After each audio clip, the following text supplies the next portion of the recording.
Hello बच्चों, नमस्कार, good afternoon. क्या हाल चाल है, कैसे हैं आप सभी? बढ़िया है, एकदम तगड़े हैं। चलो जी, अच्छी बात है बेटा। हमारा अध्याय चल रहा था कौन सा? पारितंत्र। और इसके आगे हम कंटिन्यू करने वाले हैं। इस पारितंत्र में हम क्या देख रहे थे भैया? हम पारितंत्र के अंतर्गत हम पढ़ रहे थे खाद्य श्रृंखला की, हम लोग बात कर रहे थे, फूड चेन की हम लोगों ने बात करी थी। खाद्य श्रृंखला जो होती है जिसमें हम खाद्य पदार्थ या खाद्य ऊर्जा को एक श्रृंखला के रूप में एक स्तर से दूसरे स्तर में क्या करते हैं? पहुंचाते हैं। मेनली जो खाद्य श्रृंखला जो मिलती है वो 4 पोषक स्तर वाली होती है ज्यादातर पारितंत्र में। खाद्य श्रृंखला में ऊर्जा का प्रवाह हमेशा यूनिडायरेक्शनल होता है। जितनी ज्यादा छोटी खाद्य श्रृंखला होगी उतनी ऊर्जा ज्यादा उपलब्ध होगी, जितनी ज्यादा बड़ी होगी, जितने ज्यादा पोषक स्तर होंगे उतनी ऊर्जा उपलब्धता कम होती जाएगी। जीवाणुओं को या अपघटकों को हम शामिल नहीं करते हैं, क्योंकि ये जो अपघटक जो होते हैं ये किसी भी स्तर पर रखे जा सकते हैं। ये उपभोक्ताओं का भी अपघटन कर सकते हैं और उत्पादक का भी अपघटन कर सकते हैं। नेक्स्ट हम लोगों ने बात करी थी खाद्य श्रृंखला जो होती है वो 3 प्रकार की होती है। एक होती है जीएफसी, एक होती है पीएफसी और एक होती है डीएफसी। ग्रेजिंग फूड चेन कौन सी थी? चारण खाद्य श्रृंखला कौन सी थी? जो ये भी उत्पादकों से स्टार्ट होती है, ये भी उत्पादकों से स्टार्ट होती है, लेकिन यहां से आगे बढ़ते हुए जीवों का आकार जो है वो क्या होता जाता है? बढ़ता जाता है, यहां पर घटता जाता है। और ये कहां से स्टार्ट होती है? मृत पदार्थों से स्टार्ट होती है और किस पर खत्म हो जाती है? अपघटकों पर खत्म हो जाती है। इस वाली खाद्य श्रृंखला में ऊर्जा का उपलब्धता ज्यादा होती है, ऊर्जा का मान ज्यादा होता है, उसका परिमाप ज्यादा होता है, उसका मैग्नीट्यूड यहां पर ज्यादा होता है, लेकिन तेजी से नहीं जाती है ऊर्जा, क्योंकि टाइम लगता है किस चीज में? पाचन करने में और अवशोषण करने में। यहां पर कंपैरेटिवली ऊर्जा का मान इससे क्या होता है? इनमें क्या होता है? कम होता है, लेकिन ऊर्जा तेजी से जाती है, उसका संचारण तेजी से होता है। क्यों? क्योंकि यहां पर पहले इंजेस्ट किया जाता है, फिर उसके बाद में पाचन किया जाता है। डन। यहां तक ये बिंदु हम लोग यहां तक सारे के सारे पढ़ चुके थे। ये नोट डालकर ये जो बिंदु जो थे ये हम लोगों ने यहां तक की बातें हम लोगों ने कर ली थी यहां तक। आई होप आप सभी को ये याद होगी। मैंने एक बार जल्दी से रिवाइज करा दिया है, रिपीट करा दिया है जो हम लोगों ने कल पढ़ा था।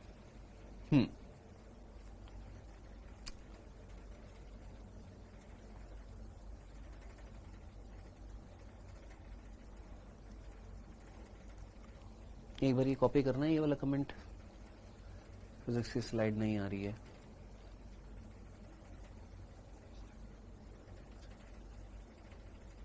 ग्रुप में भेज दो।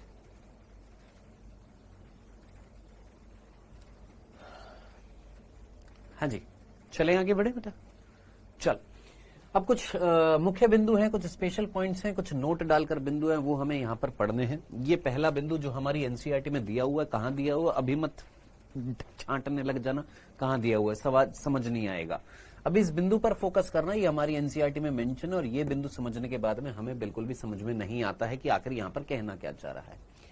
ये बोल रहा है जलीय पारिस्थितिकी तंत्र में या जलीय पारितंत्र में चारण खाद्य श्रृंखला जो थी वो ऊर्जा प्रवाह का महत्वपूर्ण साधन होता है। यानी मेन जो ऊर्जा जो उपलब्ध होती है किसमें? जलीय पारितंत्र में। वो कौन सी खाद्य श्रृंखला से उत्पन्न होती है? चारण खाद्य श्रृंखला से। वहीं अगर हम स्थल की बात करें तो स्थल पर वो कौन सी खाद्य श्रृंखला होती है जिसके द्वारा अधिक ऊर्जा प्रवाहित होती है?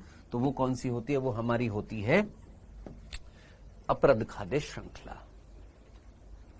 ठीक है। अब एक बार जरा जल्दी से मुझे बताइए, आप में से कितने बच्चों को ये बिंदु समझ में आया है? आवाज कम आ रही है, आवाज कम आ रही है, एक बार देखना आवाज आ रही है। आवाज आ रही है बेटा, आवाज आ रही है भाई। कई लोग कह रहे हैं यहां पर, एक नहीं कह रहा।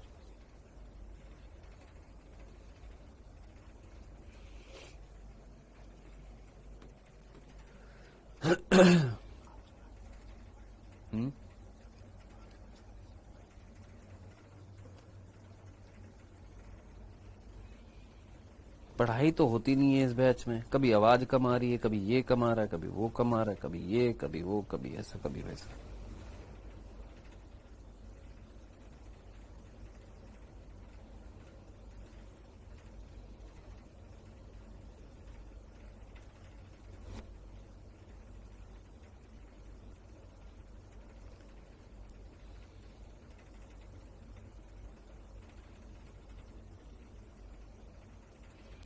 Hello hello hello hello hello, आवाज आ रही है बेटा?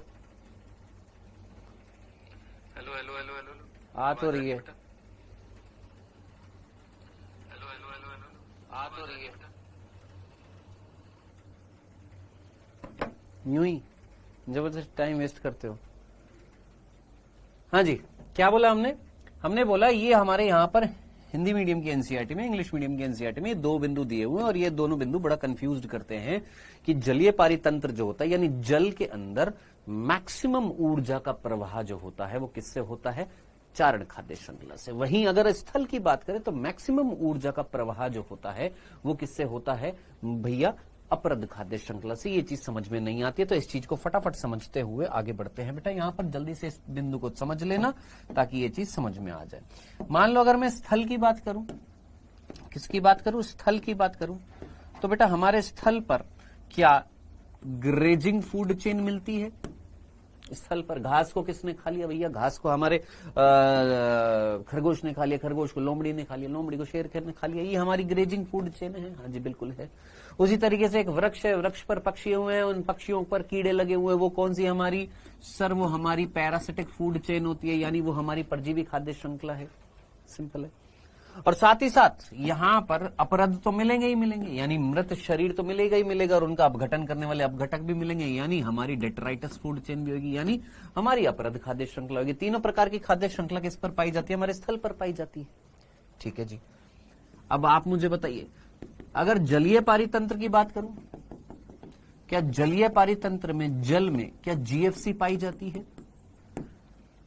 पादप पलवक थे, पादप पलवक को किसने खाया? जंतु पलवक ने। जंतु पलवक को किसने खाया? छोटी मछली ने। छोटी मछली को किसने खाया? बड़ी मछली ने। ये क्या थी? हमारी चारण खाद्य श्रृंखला थी या नहीं थी? बिल्कुल चारण खाद्य श्रृंखला थी। उसी जल में कहीं ना कहीं पैरासिटिक फूड चेन भी होती है। हाँ जी बिल्कुल होती है।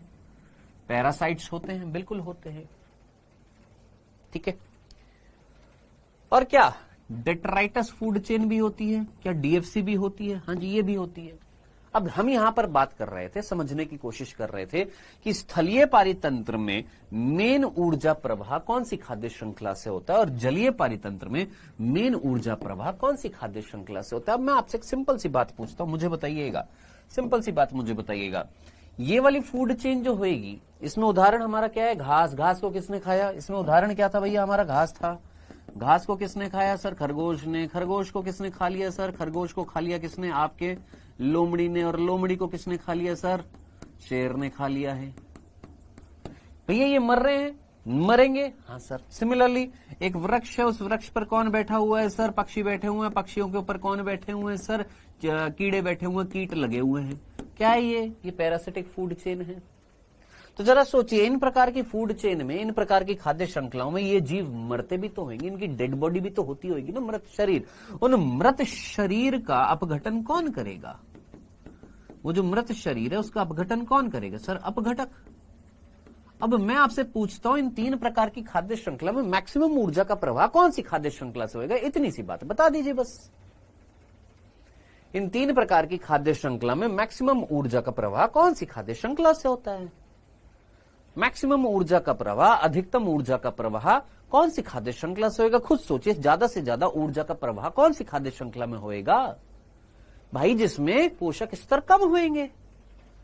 तो मैक्सिमम किससे होएगा? सर डीएफसी जो होएगी वहां से मैक्सिमम ऊर्जा का प्रवाह होएगा। इतनी सी बात, इतनी सी बात में कोई कंफ्यूजन तो नहीं था? थोड़ा सा लॉजिक के साथ में सोचेंगे, आराम से चीज समझ में आ जाएगी। मैक्सिमम ऊर्जा का प्रवाह कहां से होएगा? सर यहां से होएगा। अधिकतम ऊर्जा कहां से प्रवाहित होएगी? इस वाली खाद्य श्रृंखला में। क्यों? क्योंकि स्थल की बात कर रहे हैं। स्थल में हर एक जीव मरेगा, मृदा में आएगा, उसका अपघटन होएगा तो मैक्सिमम एनर्जी जाएगी। केवल 2 ही पोषक स्तर हैं, तो अधिकतम ऊर्जा का प्रवाह यहां से होएगा। अधिकतम ऊर्जा का प्रवाह कौन सी खाद्य श्रृंखला से होगा? सर डीएफसी से होगा। इतनी सी बात में कोई दिक्कत तो नहीं थी। अब आप ये बोलेंगे सर जल में भी तो डीएफसी होती है। मैंने कहा जल में भी होती है, तो जल में भी अधिकतम ऊर्जा का प्रवाह डीएफसी से होएगा? नहीं। क्यों सर? सुनना, देखो यहां वाली चीज तो आराम से समझ में आ जाती है, ये वाली चीज तो आराम से समझ में आ जाती है कि स्थल जो होता है, स्थल में मैक्सिमम ऊर्जा का प्रवाह किससे होता है? हमारी जो अपरद खाद्य श्रृंखला होती है उससे होता है। दिक्कत आती है यहां पर। क्यों? क्योंकि बच्चे पूछेंगे कि सर ऊर्जा का प्रवाह मैक्सिमम वहां होएगा ना जहां पर क्या होएगा? पोषक स्तर कम होंगे। अब पोषक स्तर तो सबसे कम डीएफसी में होते हैं, तो मैक्सिमम ऊर्जा का प्रवाह तो यहां होएगा। मैंने कहा बिल्कुल। अब फिर बालक कहते हैं सर डीएफसी तो पानी में भी होती है, क्या यहां पर मृत शरीर नहीं होंगे? बिल्कुल होंगे। यहां पर नहीं होंगे? बिल्कुल होंगे। यहां पर जीवाणु कवक नहीं होंगे? बिल्कुल यहां पर भी होंगे भाई। तो यहां पर भी इसी से होना चाहिए था, लेकिन नहीं। किससे होता है? मैक्सिमम ऊर्जा का प्रवाह इससे होता है। क्यों? अधिकतम ऊर्जा का प्रवाह जो है यहां पर किससे होता है? सर इससे होता है। क्यों सर? इससे क्यों सर? यहां से क्यों सर? ये क्यों नहीं सर? आता है ना मन में क्वेश्चन आता है। अब एक सिंपल सी बात मैं आपसे पूछता हूं, एक चैप्टर हमारा हट चुका है 12वीं कक्षा में। एक पहला चैप्टर हुआ करता था जीवों में जनन, जहां पर एक स्टेटमेंट दी जाती थी जो आप में से कई बच्चे जानते भी होंगे। क्या? कि एकल कोशिकीय जीव जो होते हैं, एकल कोशिकीय जीवों को, एकल कोशिकीय जीव जो होते हैं, उन एकल कोशिकीय जीवों को अमर कहा जाता है या उनकी मृत्यु होती है? अगर जानते हैं तो बताइए। हाँ भाई, एकल कोशिकीय जीव जो होते हैं, उन एकल कोशिकीय जीवों को क्या कहा जाता है? इमोर्टल कहा जाता है, अमर कहा जाता है। क्यों? क्योंकि वो कभी मरते नहीं है। क्यों? मान लो ये एक एकल कोशिकीय जीव है। कौन है? जीवाणु है। प्रतिकूल परिस्थितियां जब आती है तो ये अपने आप को क्या कर लेता है? बांट लेता है। बांट लिया, अनुकूल जैसे ही आएंगी फिर वापस से वृद्धि करेगा। प्रतिकूल परिस्थितियां आती है तो ये अपने आप के चारों तरफ एक दीवार बनाता है, जिसको हम पुट्टी भवन बोलते हैं या पुट्टी बोलते हैं। उससे प्रोटेक्ट हो जाता है, स्पोर बना लेता है, और अंदर ही अंदर क्या कर लेता है? विखंडन कर लेता है, अपने आप को क्या कर लेता है? बांट लेता है। फिर अनुकूल परिस्थितियां आती है तो ये पुट्टी जो है टूट जाती है और फिर ये वापस से बाहर निकल जाते हैं। तो कई सारी विधियां होती है किसके पास? एकल कोशिकीय जीवों के पास, अपने आप को क्या करने की? अमर बनाने की। जिसमें से विखंडन भी होता है, बीजाणु जनन भी होता है, फ्रेगमेंटेशन विखंडी भवन भी होता है, और पुनरुद्ध भवन भी होता है। ये कई सारी विधियां होती हैं किसके पास में? एकल कोशिकीय जीवों के पास में, अपने आप को अमर बनाने की। अब आप मुझे बताइए, अगर एकल कोशिकीय जीव अमर है, यानी वो मर नहीं रहे हैं, यानी उनका शरीर मृत नहीं है, नहीं है, नहीं है, तो आप मुझे बताइएगा यहां पर जलीय पारितंत्र में, जलीय पारितंत्र में दिमाग लगाइए, जलीय पारितंत्र में, जलीय पारितंत्र में उत्पादक कौन होते हैं? हु इज उत्पादक? जलीय पारितंत्र में उत्पादक कौन होता है? जलीय पारितंत्र में उत्पादक कौन होते हैं? पादप पलवक होते हैं या नहीं होते? फाइटो प्लैंक्टॉन्स होते हैं, नहीं होते? और फाइटो प्लैंक्टॉन्स एकल कोशिकीय होते हैं या नहीं होते हैं?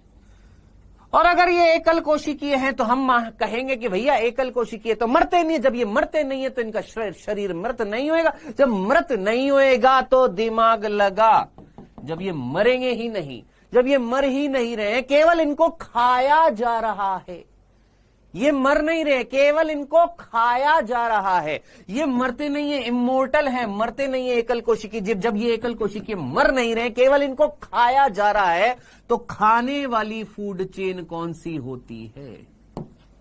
ग्रेजिंग होती है या नहीं होती है? जहां पर इंजेस्ट किया जाएगा, अंतःग्रहण किया जाएगा। अरे भैया मरते तो हम बोलते कि भैया डीएफसी होती ज्यादा से ज्यादा, मर ही नहीं रहे हैं, एकल कोशिकीय जीव है, तो केवल इनको क्या खाया जा रहा है? खाया जा रहा है। किसके जा रहा है? जंतु प्लावक के द्वारा। फिर जंतु प्लावक को छोटी मछली, फिर बड़ी मछली। तो मैक्सिमम ऊर्जा कौन सी खाद्य श्रृंखला से उपलब्ध की जाएगी? Sir grazing food chain. अब बताइए, समझ में आ गया? क्लियर है? यहां तक की बात। ये था वो बिंदु जो हमारी एनसीईआरटी में दे रखा है कि हमारी जलीय पारितंत्र में मैक्सिमम ऊर्जा का प्रवाह किससे होता है? चारण खाद्य श्रृंखला से। वहीं अगर हम स्थलीय पारितंत्र की बात करें तो वहां पर अधिकतम ऊर्जा का प्रवाह किससे होता है? अपरद खाद्य श्रृंखला से होता है। क्योंकि ये तो मरेंगे मरेंगे।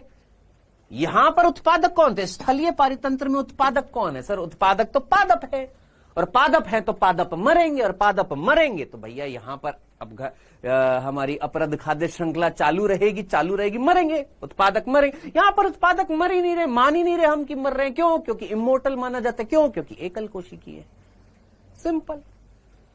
बोलिए भैया, डन डन डन डन। चले, क्या ये पहला बिंदु क्लियर है? ये पहला बिंदु था जो हमारी एनसीईआरटी में मेंशन है और ये समझ में नहीं आता है। एक सिंपल से एग्जांपल को इस तरीके से बनाकर आप समझ सकते हैं इतनी सी बात को। और नहीं समझे तो याद रख लेना, जल में मैक्सिमम ऊर्जा का प्रवाह जीएफसी से होता है, स्थल में मैक्सिमम ऊर्जा का प्रवाह डीएफसी से होता है। चलिए जी, नेक्स्ट टॉपिक जो आ रहा है मुख्य बिंदुओं में ही है, हमारे नोट डालकर आप बिंदु लिखने हैं। दूसरा बिंदु जो आ रहा है वो क्या आ रहा है? न्यूट्रिएंट इमोबिलाइजेशन, पोषक निश्चलता। सर जी ये क्या होता है? मैंने आपसे एक सीधी सी बात बोली, मैंने कहा मेरे भाई, मैंने कहा ये पेड़ है, आपने बोला ठीक है। मैंने कहा इस पेड़ ने मृदा से क्या लिया? सर इस पेड़ ने, ये इस वृक्ष ने मृदा से क्या लिया था? सर अकार्बनिक पदार्थ लिए, कैल्शियम भी लिया, फॉस्फेट भी लिया, ठीक है जी, और जिंक भी लिया, मैग्नीशियम भी लिया, ठीक है। ये सारे क्या थे? हमारे अकार्बनिक पदार्थ थे, खनिज थे। हाँ सर खनिज थे। ये खनिज जो थे किसके अंदर गए थे? सर ये खनिज जो थे ये पादप के अंदर गए। मैंने कहा ओके ओके, मिनरल्स थे।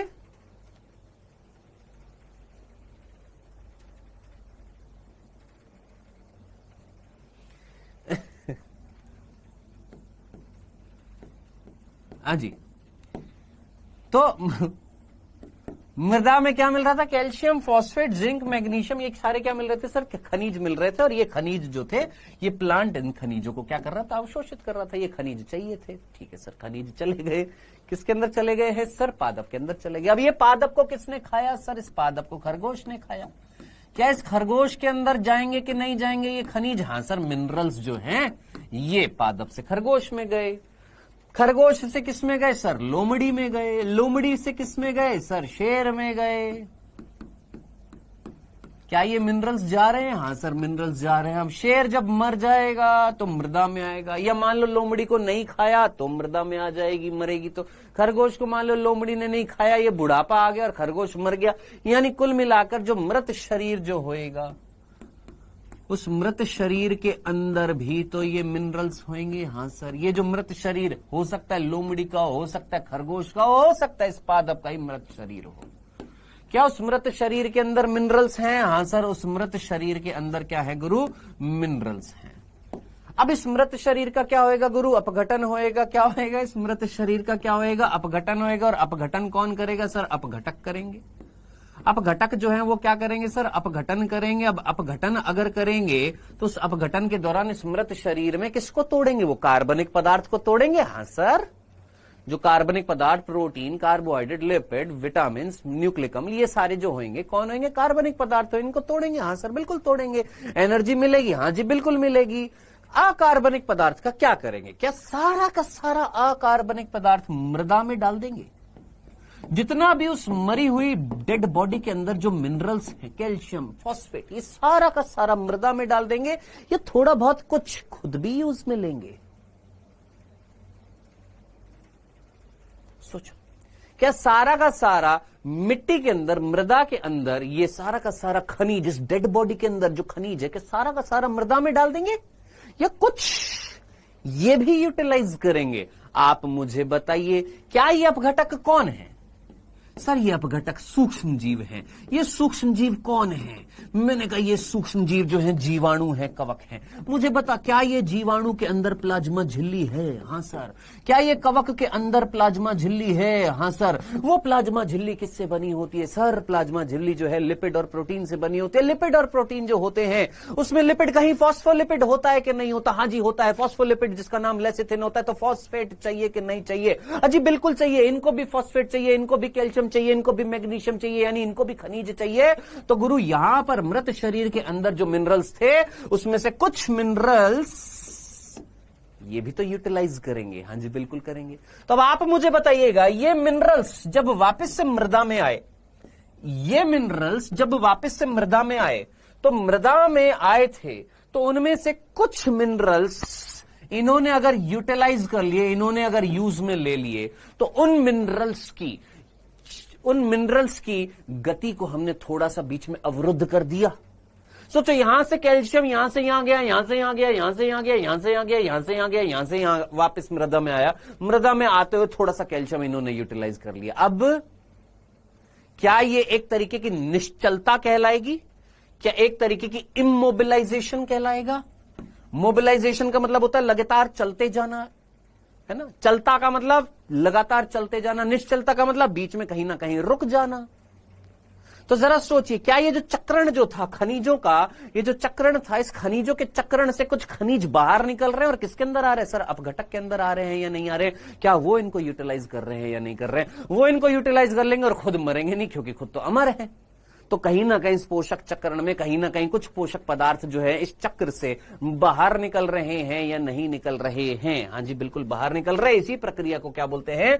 न्यूट्रिएंट्स का इमोबिलाइजेशन। पोषक पदार्थों की क्या कहलाती है? निश्चलता। जरा यहां पर पढ़िएगा क्या लिखा हुआ है गुरु, ध्यान से पढ़िएगा। अपघटन के दौरान सूक्ष्म जीव कुछ पोषक पदार्थों का उपयोग अपने लिए कर लेते हैं। क्या अपघटन के दौरान सूक्ष्म जीव क्या कर रहे हैं? कुछ पोषक पदार्थ जो होते हैं यानी कुछ खनिज जो होते हैं उनका उपयोग कर लेते हैं। किसके लिए? अपने लिए। और ये पोषक पदार्थ कुछ समय के लिए पोषक चक्र से बाहर हो जाते हैं। अब ये पोषक पदार्थ मृदा में आने थे लेकिन आए नहीं, क्यों? क्योंकि उनको किसने यूटिलाइज कर लिया? सर हमारे सूक्ष्म जीवों ने यूटिलाइज कर लिया। इस प्रकार क्या हुआ? सर पोषक पदार्थों का सूक्ष्म जीवों में समाहित हो जाते हैं और ये हो जाना क्या कहलाएगा? पोषक निश्चलता कहलाएगा। बोलो जी, इस प्रक्रिया को हम क्या बोलेंगे? न्यूट्रिएंट का इमोबिलाइजेशन। भाई चलते चलते चलते चलते चलते चलते जा रहे थे, वापस से आने थे, लेकिन उनमें से कुछ तो आ गए, लेकिन कुछ जो है वो किसके अंदर रह गए भैया? सूक्ष्म जीवों के अंदर रह गए, यानी उनका चलन बीच में रुक गया है। बोलिए जी, यहां तक की बात। क्या ये दूसरा बिंदु क्लियर हो गया? हाँ जी, हाँ। अब आप मुझे बताइए, कुछ समय के लिए ही यहां पर वर्ड लिखा है क्या कि ये जो पोषक निश्चलता है ये कुछ समय के लिए ही है। अब यहां पर देखिए कुछ समय के लिए क्यों बोला गया है। हम ये बोलते हैं, थोड़ा सा कॉन्ट्राडिक्टरी हो जाएगा। अभी आप बोलेंगे सर ये तो बड़ा कॉन्ट्राडिक्टरी हो रहा है। क्या? हमने ये बोला कि एकल कोशिकीय जीव अमर होते हैं, है ना। कब तक अमर होते हैं?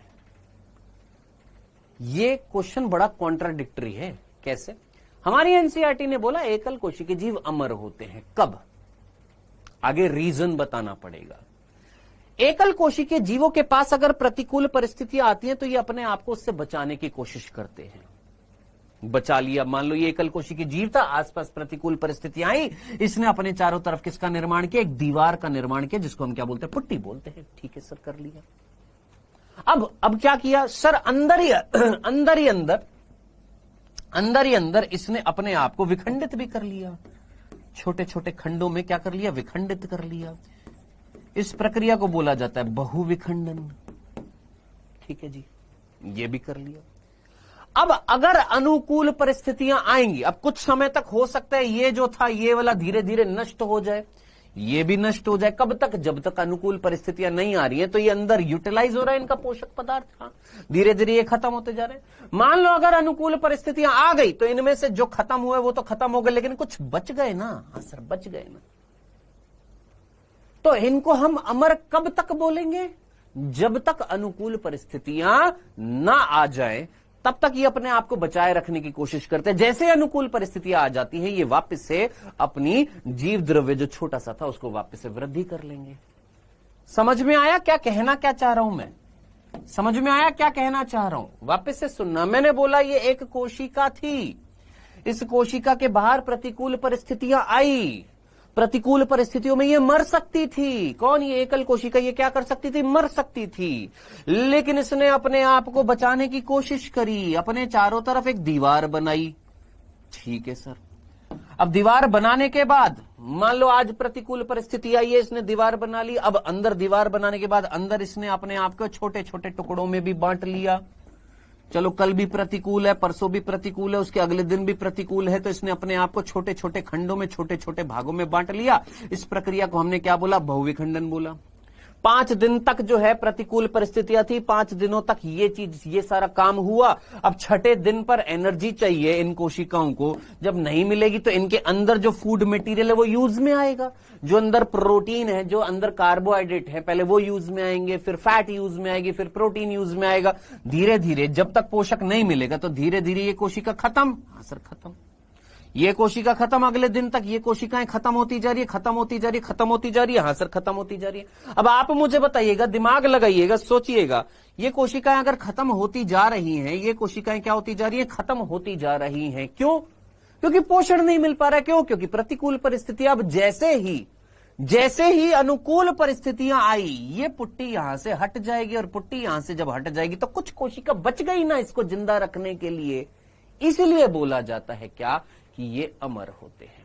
लेकिन आप मुझे बताइएगा, क्या ये 100% अमर है? मान लो ये प्रतिकूल परिस्थिति अगर लंबे समय तक रही तो ये तो सारे के सारे खत्म हो जाएंगे। उस कंडीशन में हम इनको क्या बोलेंगे कि ये अमर नहीं है। और हम जानते हैं हमेशा परिस्थितियां प्रतिकूल नहीं रहती हैं, कभी ना कभी वातावरण में बदलाव आता है तो क्या आ जाती है? अनुकूल परिस्थितियां आ जाती है। अब आप सोचिए, हमने अवायवीय आपंक संपा चित्र में क्या एकल कोशिकीय जीव नहीं थे? क्या जीवाणु नहीं थे? सोचो, वो सक्रिय आपंक जो था वो जीवाणु नहीं था? था ना? एकल कोशिकीय जीव थे ना? हाँ जी बिल्कुल थे। हमने कैसी परिस्थितियां पैदा कर दी? हमने जानबूझकर उनके लिए प्रतिकूल परिस्थितियां लंबे समय तक रखी ताकि वो क्या हो जाए? निष्क्रिय हो जाए। अब जब वो निष्क्रिय हो गए थे तो फिर अवायवीय सूक्ष्म जीवों ने उनका क्या कर दिया था? पाचन कर दिया था। तो ये एकल कोशिकीय जीव कब तक अमर कहे जाएंगे? जब तक प्रतिकूल परिस्थितियां बनी रहेंगी। अगर लंबे समय तक बनी रहेगी तो ये भी क्या हो जाएंगे सर? मृत्यु तो इनकी भी होएगी, लेकिन कब? अगर प्रतिकूल परिस्थितियां लंबे समय तक रहती है तब। ठीक है, अगर अनुकूल परिस्थितियां मिली तो ये कभी भी मरेंगे नहीं, ये सीधी सी बात है। चलिए जी, अगर यहां तक की बात अगर आपको समझ में आ गई है तो ये वाला बिंदु क्लियर हो गया होगा दोस्त, यहां पर कि यहां पर न्यूट्रिएंट्स जो थे उनका क्या हो रहा था? इमोबिलाइजेशन हो रहा था। न्यूट्रिएंट्स जो थे उनका यहां पर उसको ट्रैप किया जा रहा था। अब यहां पर कुछ समय क्यों लिखा हुआ था जरा सोचिएगा, कुछ समय के लिए उनको क्यों स्टोर किया जा रहा है उन खनिजों को? क्योंकि बेटा कुछ ना कुछ सूक्ष्म जीव तो यहां से मरेंगे ना, क्योंकि कहीं ना कहीं कुछ ना कुछ सूक्ष्म जीवों को प्रतिकूल परिस्थिति अगर लंबे समय तक मिली तो वो भी तो मर सकते हैं, और अगर मर सकते हैं तो वापस से खनिज किस में आ जाएंगे? मृदा में आ जाएंगे। यानी कुछ समय के लिए इन्होंने क्या कर लिया था? ट्रैप कर लिया था, संग्रहित कर लिया था। अब डेफिनेटली उनमें से कुछ अगर मरेंगे तो वापस से आ जाएंगे यहां पर। ये था क्लियर। ये दूसरा बिंदु था क्या? पोषक निश्चलता। नेक्स्ट तीसरे बिंदु पर आते हैं। तीसरा बिंदु जो दे रखा है वो दे रखा है यहां पर। तीसरा बिंदु बहुत सीधा सीधा दे रखा है और आसानी से समझ में आ जाता बेटा। एक है पादप परजीवी और एक है जंतु परजीवी। एक है पादप परजीवी और एक है जंतु परजीवी। इनको अगर हम खाद्य श्रृंखला में रखें तो कौन से स्थान पर रखेंगे? आप एक सिंपल सी बात समझ में रहे। पादप परजीवी मीन्स जो पादपों पर पोषण ले रहा है, पादपों से पोषण ले रहा है। पादप अगर ट्रॉफिक लेवल 1 पर है, ट्रॉफिक लेवल यानी पोषक स्तर प्रथम पर है, यानी उत्पादक है, तो क्या पादप परजीवी प्राथमिक उपभोक्ता कहलाएंगे? हाँ सर, ये प्राथमिक उपभोक्ता कहलाएंगे। अरे इतना तो कॉमन सेंस लगा सकते हो ना दोस्त। पादप परजीवी का मतलब जो पादपों पर डिपेंडेंट है पोषण के लिए, यानी पादपों से पोषण लेंगे। अगर पादप जो है वो T1 प्रथम पोषक स्तर पर है तो पादप परजीवी कौन से पोषक स्तर पर होंगे सर? T2 पर होंगे। लेकिन वहीं अगर मैं जंतु परजीवी की बात करूं तो जंतु परजीवी किस पर होंगे सर? जंतुओं पर डिपेंडेंट होंगे। और जंतु जो है वो किस पर डिपेंडेंट होंगे सर? पादपों पर डिपेंडेंट। तो पादप यहां पर T1 है, ये T2 है, तो ये T3 हो गए, यानी ये क्या कहलाएंगे? द्वितीय उपभोक्ता कहलाएंगे कि नहीं कहलाएंगे? हाँ सर, इस कंडीशन में द्वितीय उपभोक्ता कहलाएंगे। तो यही बिंदु यहां पर बता रखा था दोस्त। क्या पादप परजीवी जो होते हैं वो प्राथमिक उपभोक्ता होते हैं और जंतु परजीवी जो होते हैं वो क्या होते हैं? द्वितीय उपभोक्ता होते हैं। क्या ये कंसेप्ट समझ में आया? इतनी सी बात। सर मृत्यु तो प्रकृति का नियम है। प्रभु साइंस पढ़ रहे हो आप, फिलॉसफी नहीं पढ़ रहे हो, ठीक है? हाँ जी, प्राथमिक उपभोक्ता, द्वितीय उपभोक्ता, पादप परजीवी प्राथमिक उपभोक्ता, जंतु परजीवी द्वितीय उपभोक्ता। यही चीज यहां पर मेंशन कर रखी है। पादप परजीवी जो है वो प्राथमिक उपभोक्ता होते हैं, जबकि जंतु परजीवी जो होते हैं वो द्वितीय उपभोक्ता होते हैं। ये कंसेप्ट बहुत सीधा सीधा यहां से समझ में आ जाता है। जिसको ये भी चीज समझ में नहीं आ रही है तो भाई साहब हम कुछ भी नहीं कर सकते, इतनी सी लल्लू पंजू जैसी चीज समझाने के लिए भी अगर आपको ये चीज समझ में नहीं आ रही तो। नेक्स्ट, चौथा बिंदु, कीटहारी पादप। आप लोगों ने कई सारे नाम सुने होंगे, वीनस फ्लाई ट्रैप नाम सुना होगा और घटपर्णी आप लोगों ने नाम सुना होगा, है ना। ये जो पादप जो होते हैं ये कीटों का भक्षण करते हैं। हाँ जी। अब क्या ये स्वयंपोषी भी होते हैं? यस। क्या ये अपना खाना बनाते हैं? हाँ जी। तो फिर कीटों को क्यों ले लेते हैं, कीटों को क्यों खाते हैं? सर जंतु परजीवी का एग्जाम्पल क्या है? ये कौन था? ये कौन था? रिद्धिमा जैन। सर जंतु परजीवी का एग्जाम्पल बता दो ना। बेटा मलेरिया नाम सुना है रिद्धिमा जी आपने? रिद्धिमा आपने मलेरिया पढ़ा था बेटा? अच्छा, आपने परजीवी टॉपिक पढ़ा है रिद्धिमा? अच्छा मुझे बताओ रिद्धिमा, क्या आपके सिर में कभी जुएं लगी हैं? रिद्धिमा जल्दी से मुझे बताइएगा, क्या रिद्धिमा आप कौन से बैच की क्लास की, कौन से बैच की गुड़िया हो बेटा? क्या आप आरंभ 1 की हो या आरंभ 2 की हो? अगर आप आरंभ 1 की हो तो ये बहुत ही गलत बात है कि आप क्लासेस नहीं लेती हो, और अगर आप आरंभ 2 की हो तो यहां क्या कर रही हो? फिर वहां पर क्लास लो, क्योंकि आपने सर मैंने अभी ही लिया है, तो बहुत गलत बात है ना बेटा। ऑलरेडी चैप्टर अभी लिया है, चलो उसमें आपकी गलती नहीं है, लेकिन आप बीच क्लास में अगर आप आ रहे हो और आप ये पूछ रहे हो सर जंतु परजीवी कौन है, तो इट्स बेटर कि आप स्टार्टिंग से क्लासेस को अटेंड करो। देखो अब मुझे नहीं पता ना किसने अभी लिया है किसने बाद में लिया है, मुझे तो बस ये पता है कि मेरे को पढ़ाना है। अब कोई बच्चा अगर ऐसा डाउट पूछ रहा है जिसको सुनकर मेरे को लगेगा अरे यार ये तो पढ़ाई लिखाई नहीं करता, मुझे नहीं पता ना कि आपने अभी बैच लिया कि बाद में लिया है। मेरे को तो यही लगेगा कि भैया मैंने पढ़ा दिया और आपको याद होना चाहिए, आपको पढ़ा होना चाहिए, क्योंकि ये चीज तो बिल्कुल बेसिक सी है। सो इट्स बेटर बेटा, जितने भी बच्चे हैं जो बीच बीच में आए हैं या बाद में आए हैं, जिन्होंने बाद में बैचेस लिए हैं, प्लीज आप अपने स्टार्टिंग से पढ़ाई करना स्टार्ट करिए, स्टार्टिंग से क्लासेस को लेना स्टार्ट करिए। बीच बीच में आएंगे आपको कुछ समझ में नहीं आएगा, आप खुद डिमोटिवेट हो जाएंगे। ठीक है, चलो। तो कीटहारी पादप की अगर मैं बात करूं, कीटहारी पादप जो होते हैं, जैसे मैं यहां पर दिखा भी देता हूं, कीटहारी पादप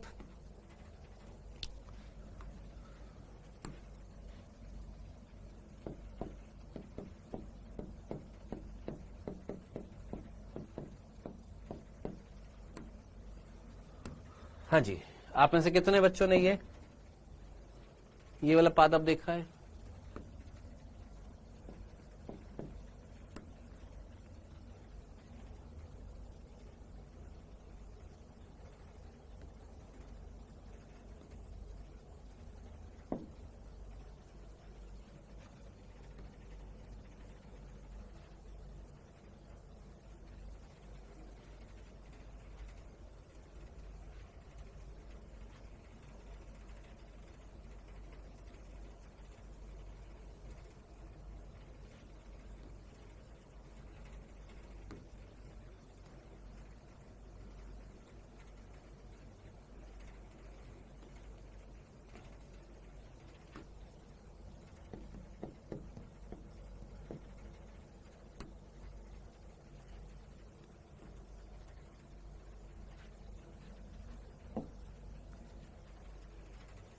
दिख रहा है? वीनस फ्लाई ट्रैप,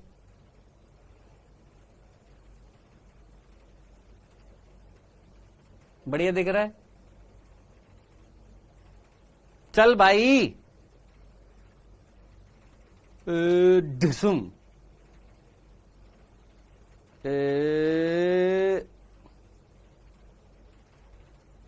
ढिसुम ढिसुम, ठीक। चलो, तो आई होप आपको ये चीज समझ में आती होगी कि ये वो पादप हैं जो क्या कर लेते हैं गुरु, जंतुओं का भक्षण करते हैं, कीटहारी पादप, है ना। अब अगर कीटहारी पादप की अगर मैं बात करूं,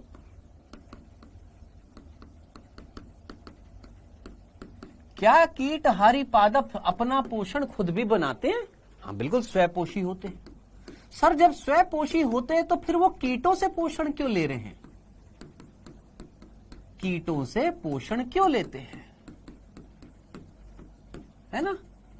अब आप मुझे एक सिंपल सी बात बताना, हर एक जीव के लिए कुछ कुछ चीजें अच्छा चलो मेरे को एक बात बताओ, आप लोगों ने जैवाणु चैप्टर पढ़ा था, आपको याद आ रहा है हमारे लिए टोटल 20 अमीनो एसिड आवश्यक, हमारे लिए टोटल 20 अमीनो एसिड चाहिए होते प्रोटीन बनाने के लिए, जिसमें से 10 हमारे अंदर बनते हैं और 10 हम बाहर से लेते हैं जी।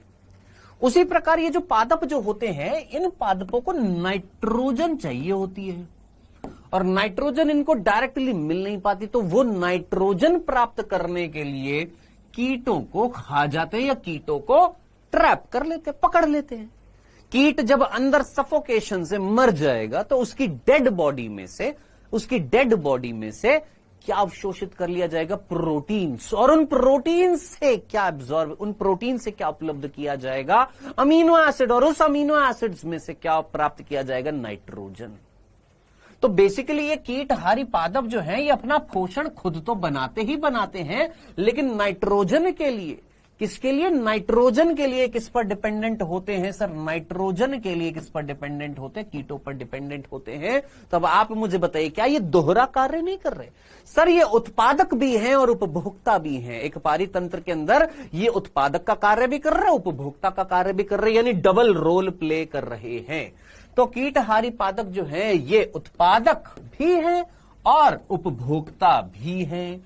अब मैंने यहां पर आपको दिखा दिया, मेरा फर्ज बनता मैं आपसे पूछता ये कौन से उपभोक्ता हैं? स्वयपोषी है, इट मींस ये कैसे उत्पादक है? ये तो चलो आपको समझ में आ गया कि ये उत्पादक है, अपना खाना प्रकाश संश्लेषण से खुद बना रहे हैं। लेकिन उपभोक्ता कैसे हैं? सर नाइट्रोजन नहीं मिलती सॉइल से? नहीं बेटा, नहीं, डायरेक्टली नाइट्रोजन उपलब्ध नहीं होती है। हाँ जी, ये कीटहारी पादप कीटों से पोषण ले रहे हैं, नाइट्रोजन जो है ये नाइट्रोजन प्राप्त कर रहे हैं कीटों से। अगर ये नाइट्रोजन प्राप्त कर रहे हैं कीटों से, तो आप मुझे बताएंगे ये कीटहारी पादप उपभोक्ता है? हाँ सर उपभोक्ता है। कौन से उपभोक्ता है? अब आप बोलेंगे सर ये तो हमने देख लिया सर, यहां पर लिखा हुआ था द्वितीय उपभोक्ता, हमको दिख गया है। थोड़ा सा दिमाग लगा सकते हैं, ये द्वितीय उपभोक्ता क्यों कहला रहे हैं? क्योंकि ये कीटों से पोषण ले रहे हैं। कीट कहां से पोषण ले रहा होगा सर? कीट जो होते हैं, कीड़े जो होते हैं, ये पोषण किससे लेते हैं? कीट भ्रमक कहलाते, भ्रमण करते हैं, पादपों से, पुष्पों से पोषण लेते हैं। हाँ सर पादपों से ले रहे हैं। अब पादप अगर उत्पादक है तो कीट क्या है? प्राथमिक उपभोक्ता। और इस प्राथमिक उपभोक्ता से फिर पादप पोषण लेगा, तो ये पादप क्या कहलाएगा? द्वितीय उपभोक्ता कहलाएगा। पल्ले पड़ी बात, समझ में आई? सोचो, गुलाब के पेड़ के पास आया कीड़ा, गुलाब के पेड़ के पास आया कीड़ा, कीड़े ने लिया पोषण। कीट कैसा हो गया? प्राथमिक उपभोक्ता। वो कीट इस पादप के पास में पहुंचा, पादप ने इसको मारकर इससे नाइट्रोजन उपलब्ध करा ली। ये पादप क्या हो गया? द्वितीय उपभोक्ता। क्लियर है? डन? यहां तक की बात, ये वाला बिंदु भी क्लियर हो चुका है। ठीक है, तो ये दोनों की भूमिका निभाते हैं, क्योंकि कीटों को खाते हैं एवं साथ ही प्रकाश संश्लेषण द्वारा स्वयं का भोजन भी बनाते हैं। ये हमारा चौथा बिंदु था। बताइए यहां तक की बात समझ में आ गई है? बहुत बढ़िया जे चौधरी साहब, बहुत ही बढ़िया। क्लियर है यहां तक की बात? आगे बढ़े। नेक्स्ट पांचवा बिंदु, मैंने आपसे बोला कि भैया वो लोग जो दूध और दही का सेवन करते हैं, दूध और दही का सेवन करते हैं, उनको हम क्या बोलेंगे? मान लो अगर मैंने दूध दही का सेवन किया, मनुष्य जो है अगर वो दूध दही का सेवन कर रहा है, तो दूध दही जो है अगर वो खा रहा है, दूध दही अगर खा रहा है, तो वो दूध दही किससे आई है? वो दूध किससे आया है सर? भैंस से या गाय से? है ना? भैंस गाय का ये प्रोडक्ट था, भैंस या गाय का ये प्रोडक्ट था, हमने खा लिया। अब भैंस गाय से ये प्रोडक्ट आया है, या हमने दूध लिया और दूध से चलो हमने दही बना दी, है ना? तो भैंस या गाय से दूध दही ये जो प्रोडक्ट है ये मनुष्य यूज में ले रहे। भैंस गाय कौन है सर? प्राथमिक उपभोक्ता है। ये अगर प्राथमिक उपभोक्ता है, क्यों? क्योंकि पादपों से पोषण लिया जा रहा है। तो इस कंडीशन में हम क्या कहलाएंगे सर? इस कंडीशन में हम द्वितीय उपभोक्ता कहलाएंगे या नहीं कहलाएंगे? क्या इस कंडीशन में हम द्वितीय उपभोक्ता कहलाएंगे या तृतीय उपभोक्ता कहलाएंगे? थोड़ा कॉमन सेंस लगाइए। सर इस कंडीशन में हम क्या कहलाएंगे? द्वितीय उपभोक्ता कहलाएंगे। क्यों? क्योंकि हम जो प्रोडक्ट खा रहे हैं वो किसका प्रोडक्ट है? सर प्राथमिक उपभोक्ता का। तो हम इस कंडीशन में क्या कहलाएंगे? सर तृतीय उपभोक्ता के द्वितीय उपभोक्ता। सर हमारा पोषक स्तर तो तीसरा है, लेकिन कहलाएंगे क्या? द्वितीय उपभोक्ता। कई बांगड़ू लाल ऐसे बांगड़ू लाल होते हैं जो ये सोचते हैं T3 का मतलब तृतीय उपभोक्ता, T2 का मतलब द्वितीय उपभोक्ता और T1 का मतलब प्राथमिक उपभोक्ता। सच्ची है ना आदर्श राजपूत? हेलो बेटा, जल्दी से सोचो, दिमाग लगाओ। T3 का मतलब तृतीय उपभोक्ता या द्वितीय उपभोक्ता? द्वितीय उपभोक्ता। T3 तो इस खाद्य श्रृंखला का स्तर है। इस स्तर पर जो उपभोक्ता है वो कौन सा है? द्वितीय उपभोक्ता है। हाँ जी,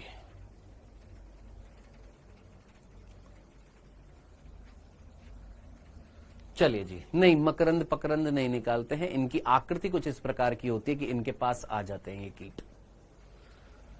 चलो जी, बढ़िया, आगे बढ़े। क्लियर है यहां तक की बात? ये पांचवा बिंदु समझ में आ गया? इसमें कोई कंफ्यूजन तो नहीं था? सर ये बोधे कहाँ मिलते हैं? कौन से बोधे? अबे बोधे, दिमाग से बोधे। ये बोधे कहाँ मिलते हैं? ये बोधे यही मिलते हैं, भारत में भी मिलते हैं। तेरा मन पता है क्या कर रहा है? मैं अपना हाथ डालूंगा इसके अंदर, क्या पता मेरा हाथ खा जाए ये पेड़। है ना, है ना? चलो नेक्स्ट छठे बिंदु पर आते हैं। छठा बिंदु जो यहां पर दे रखा है वो हम ऑलरेडी पढ़ चुके हैं। जल्दी से मुझे बताइए, एक बार पढ़िए, क्या मुझे ये छठा बिंदु बताने की जरूरत है या नहीं है? सोचिए, क्या मुझे ये छठा बिंदु बताने की जरूरत है या मैं पहले बता चुका हूं? फटाफट मुझे बताइएगा, जल्दी से मुझे बताइएगा, क्या ये छठा बिंदु मैं आपको पहले बता चुका हूं? आप मुझे बताइएगा एक पारितंत्र के लिए कौन अनिवार्य घटक है और कौन अनिवार्य घटक नहीं है। एक पारितंत्र के लिए सर अजैविक पदार्थ, उत्पादक यानी स्वयपोषी और अपघटक, ये एक इकोसिस्टम के लिए आवश्यक होते हैं।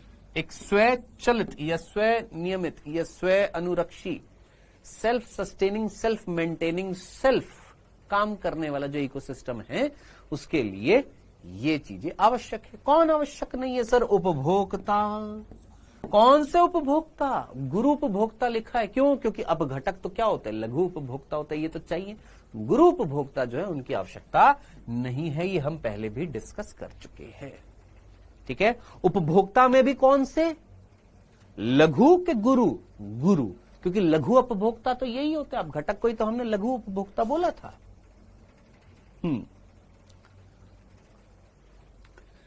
चलिए जी, ये हमारे मुख्य बिंदु थे जो हमारे समाप्त हो चुके हैं। किससे संबंधित? हमारी खाद्य श्रृंखला से। हमने क्या क्या टॉपिक पढ़ लिया आपको पता है? हमने उत्पादक पढ़ लिया, हमने उपभोक्ता पढ़ लिया, हमने ऊर्जा का प्रवाह पढ़ लिया, हमने खाद्य श्रृंखला पढ़ लिए। 4 टॉपिक पढ़ लिए हैं। 5वें टॉपिक पर आते हैं खाद्य जाल पर। 4 टॉपिक समझ में आ गए? क्या क्या पढ़ लिए हैं? सर हाथ पकड़ लेगा क्या ये? हाँ बेटा, हाथ मांग लेता है ये, हाथ मांग लेगा तुम्हारा।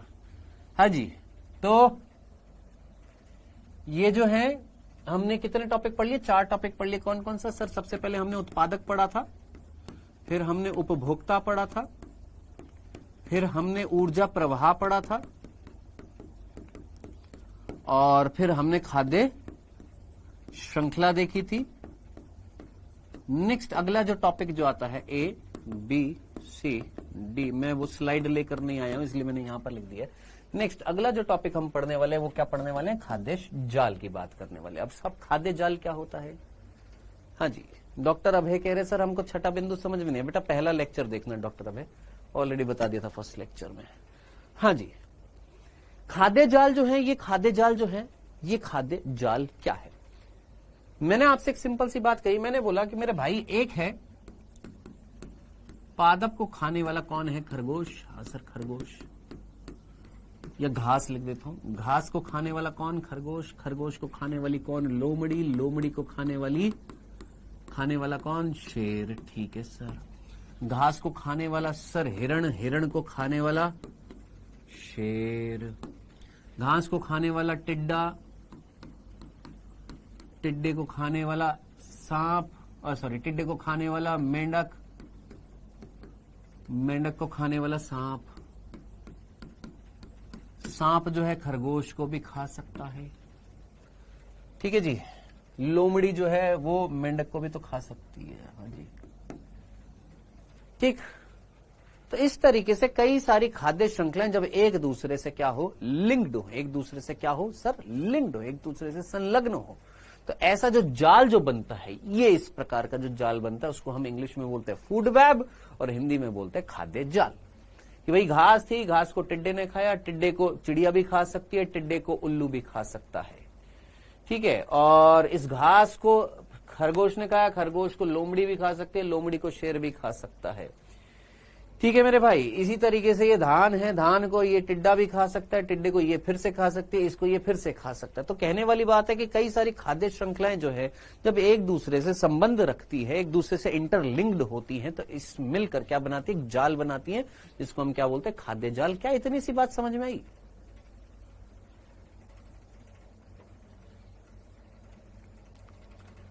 हाँ जी।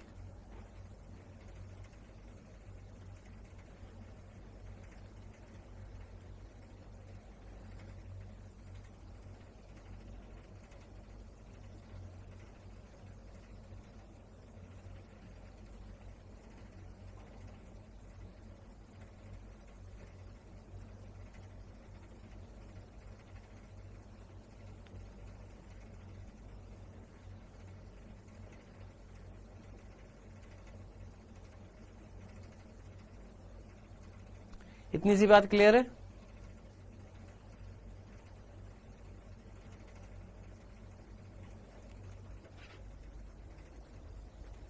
चले आगे।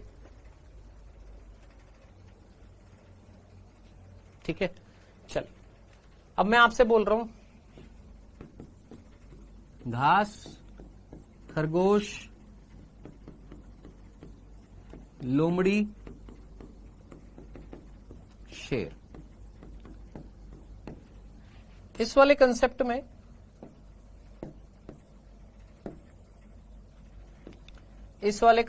हम केवल खाद्य श्रृंखला की बात कर रहे हैं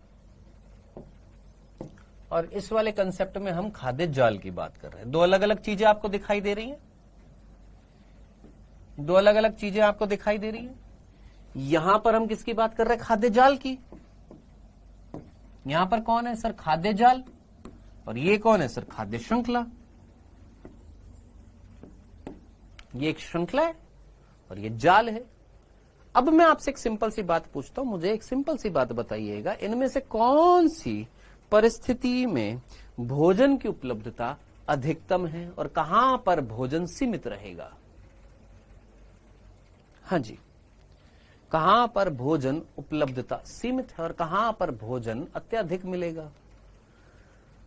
भाई टिड्डे को मेंढक भी खा सकता है, मेंढक को सांप भी खा सकता है, खरगोश को सांप भी खा सकता है, यानी सांप के पास दोनों ऑप्शंस हैं भाई, शेर के पास दोनों ऑप्शंस हैं भाई, है कि नहीं है? तो खाद्य जाल में क्या भोजन की कमी है? नहीं। लेकिन अगर खाद्य श्रृंखला की बात करें तो यहां पर सीमित है कि अगर इस खाद्य श्रृंखला की बात करें तो यहां पर खरगोश को सिर्फ घास खानी पड़ेगी और लोमड़ी को सिर्फ खरगोश खाना पड़ेगा, शेर को सिर्फ लोमड़ी खानी पड़ेगी। क्यों? क्योंकि यहां पर इस खाद्य श्रृंखला में हमने सिर्फ एक चेन में सिर्फ इन जीवों को दिखाया, यानी सीमित है भोजन, यहां पर अपार भोजन है। तो यही बिंदु आपको यहां पर, ये दूसरा बिंदु यहां पर पढ़ने को मिलेगा। पहला बिंदु मैंने आपको ऑलरेडी बता दिया। एक बार जरा यहां से यहां तक पढ़िए, चीज को समझिए, नोट्स मत बनाइए, लिखिएगा मत। सारे के सारे नोट्स आपको कहां पर मिल जाएंगे? कृपया करके 2024 वाला बैच खोलिएगा, वहां पर एनसीईआरटी संपूर्ण खोलिएगा, उसमें ऑलरेडी वहां पर नोट्स लिखे हुए हैं। तो प्लीज नोट्स कॉपी करना मैं पहले भी बता चुका हूं, इज नॉट इंपॉर्टेंट। नोट्स आप वहां से भी कॉपी कर सकते हैं, आराम से टाइम निकाल कर सकते हैं, बट इंपॉर्टेंट इज पहले चीजों को सुन लीजिए, समझ लीजिए, फिर उसके बाद में अपना टाइम देकर अपने नोट्स भी बना सकते हो।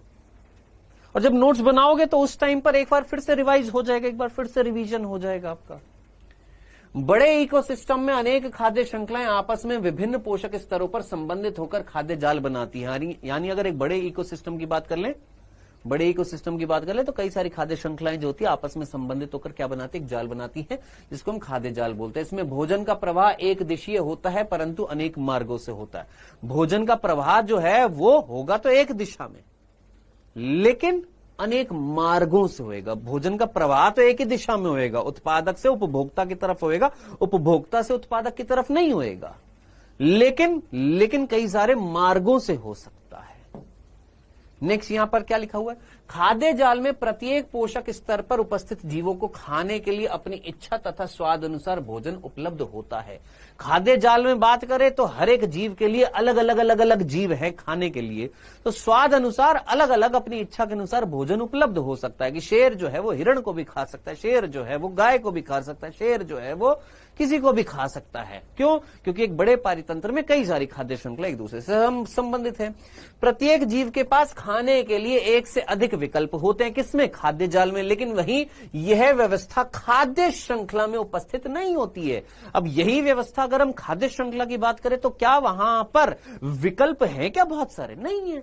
जो किसमें है सर? खाद्य जाल में होते हैं। खत्म। हाँ जी, यस अनिकेत, क्लास नहीं चल रही है? चल तो रही है बेटा, तेरे कमेंट्स आ रहे हैं, मेरे को दिखाई दे रहे हैं।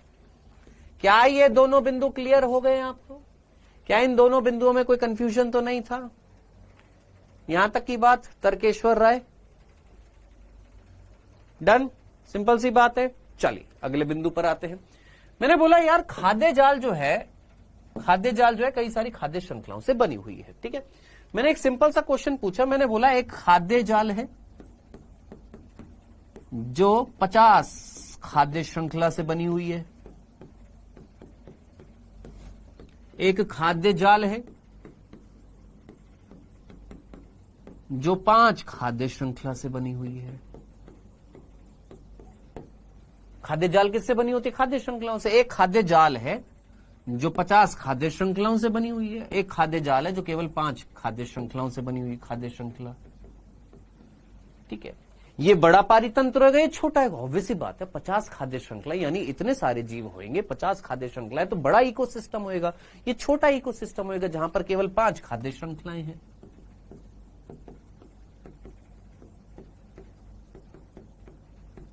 ठीक है, अब मैं आपसे एक प्रश्न पूछने वाला हूं, जल्दी से मुझे बताइएगा, इनमें से कौन सा खाद्य जाल स्टेबल है?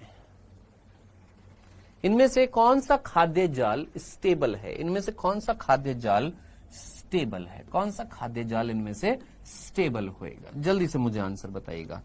इनमें से एक खाद्य जाल ए था, एक खाद्य जाल बी है, इनमें से कौन सा खाद्य जाल होएगा जो स्टेबल होएगा?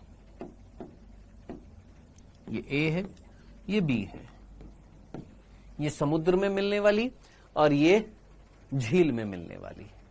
कौन सा खाद्य जाल स्टेबल होएगा? अब आप में से कई जो पुराने होंगे वो जानते होंगे, जो नहीं जानते, जो पहली बार पढ़ रहे हैं वो डेफिनेटली बी आंसर दे रहे होंगे। चलो इसको एक दूसरे तरीके से बात करते हैं। बेटा एक ए व्यक्ति है जिसके पास 1000 रुपए है, जिसके पास 1000 रुपए है। अब वो 1000 रुपए में 100 का नोट भी था, 500 का नोट भी था, ठीक है जी, 50 का नोट भी था। कितने हो गए? 50 के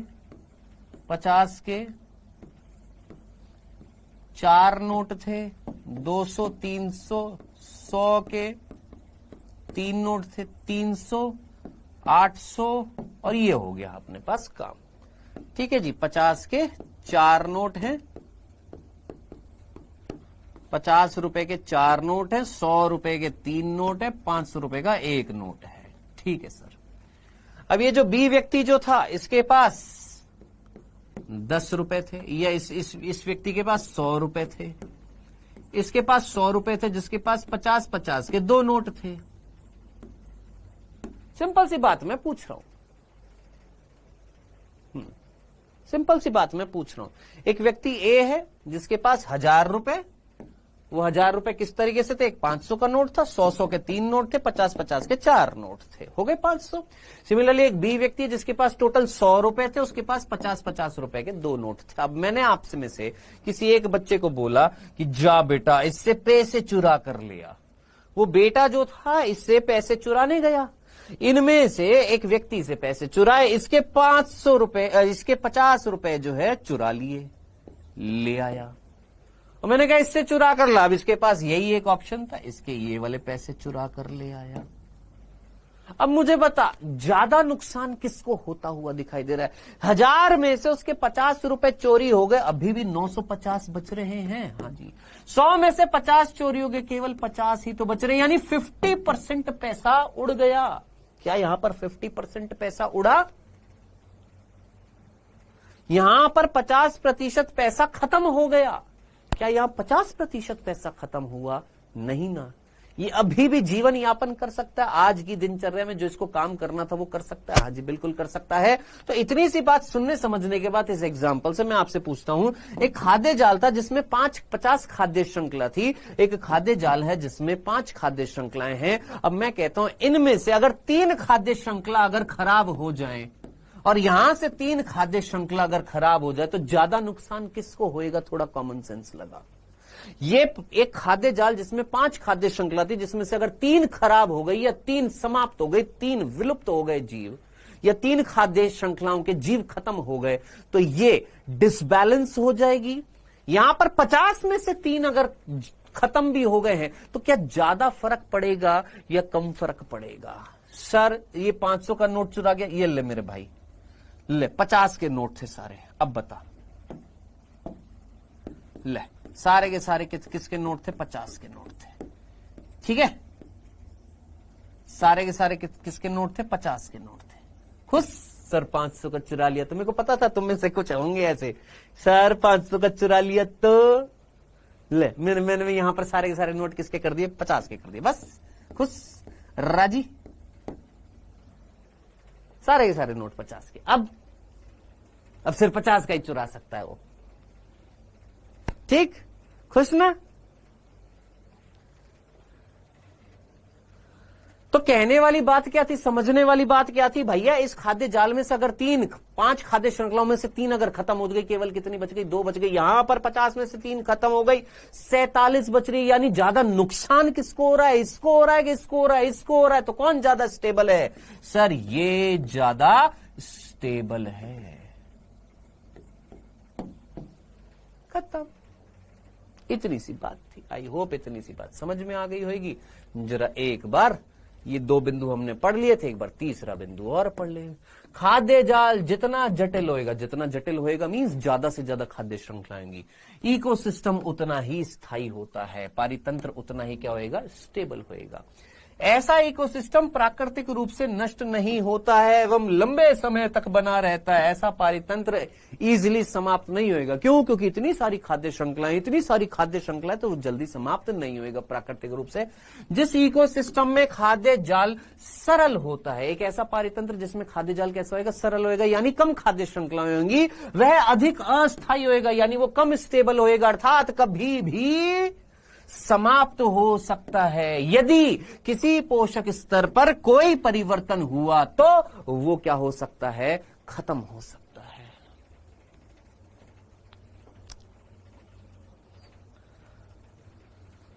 हाँ जी, सोनल राजपूत बहुत बढ़िया। अब जरा सोचिए, छोटी खाद्य श्रृंखला है तो स्पर्धा वहां पर क्या होगी? ज्यादा होगी। क्यों ज्यादा होगी स्पर्धा? क्योंकि भोजन कैसे होंगे, संसाधन कैसे होंगे, वहां पर ज्यादा सीमित होंगे। संसाधन अगर ज्यादा सीमित होंगे तो ज्यादा से ज्यादा स्पर्धा होगी।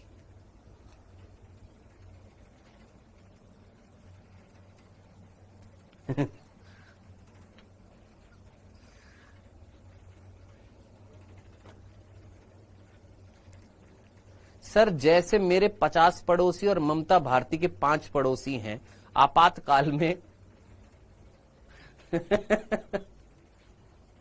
बहुत बढ़िया, तुमसे यही उम्मीद थी। आपातकाल में कौन किसको फायदा पहुंचेगा? मेरे 50 पड़ोसी और ममता भारती के 5 पड़ोसी। अगर आपातकालीन परिस्थितियां आ गई तो मैं जिंदा बच जाऊंगा, क्योंकि मेरे 50 पड़ोसी में से कोई ना कोई पड़ोसी मेरे को जिंदा रख लेगा। अब जिसके पड़ोसी कम है, क्या पता वो उसको रख पाए या नहीं रख पाए, उसको दे पाए या नहीं दे पाए खाना वाना, है ना? बहुत बढ़िया।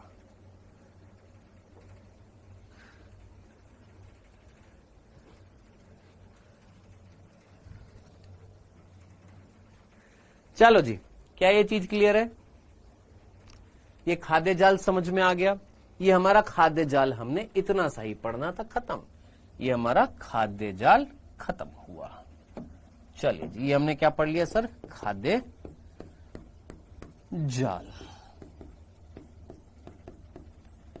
नेक्स्ट, खाद्य जाल पढ़ने के बाद में नेक्स्ट अगला टॉपिक जो आता है वो आता है समस्थैतिकता। अगला टॉपिक आता है समस्थैतिकता, होम्योस्टैसिस। बहुत इजी ये चीज है, बस चीज को समझना है। व्हाट इज समस्थैतिकता, व्हाट इज होम्योस्टैसिस। मैंने बोला कि मान लो शिवम गिरी जो है, शिवम गिरी जो है, ध्यान से सुनना,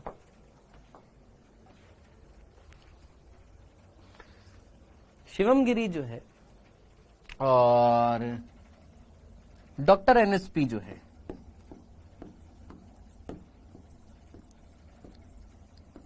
डॉक्टर एनएसपी और शिवम गिरी, ये दो बालक हैं। अपने आपस की अपनी दुनिया में खोए रहते हैं, क्या क्या सोचते हैं। डॉक्टर एनएसपी कह रहे हैं ममता भारती को फायदा है। भाई तुमको ममता भारती से क्या लेना है? तुम अपने बारे में सोचो ना, है? चलो तुम नहीं सोच सकते तो हम सोचेंगे तुम्हारे बारे में, ठीक है? तो शिवम गिरी और डॉक्टर एनएसपी, ये दो बालक हैं। शिवम गिरी को अगर हमने पहुंचा दिया शिमला, और कैसा, इसको इसके कपड़े उतार दिए, इसको नंगा कर दिया, किसको? शिवम गिरी को।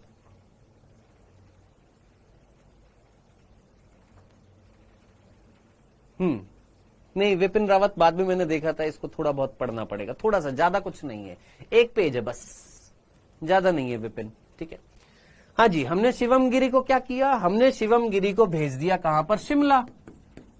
शिमला में भेज दिया, है ना? ठंड पड़ रही थी, बर्फ गिर रही थी, और हमने इसके उतार दिए कपड़े। अब हमको बताइए, क्या इसको ठंड लगेगी?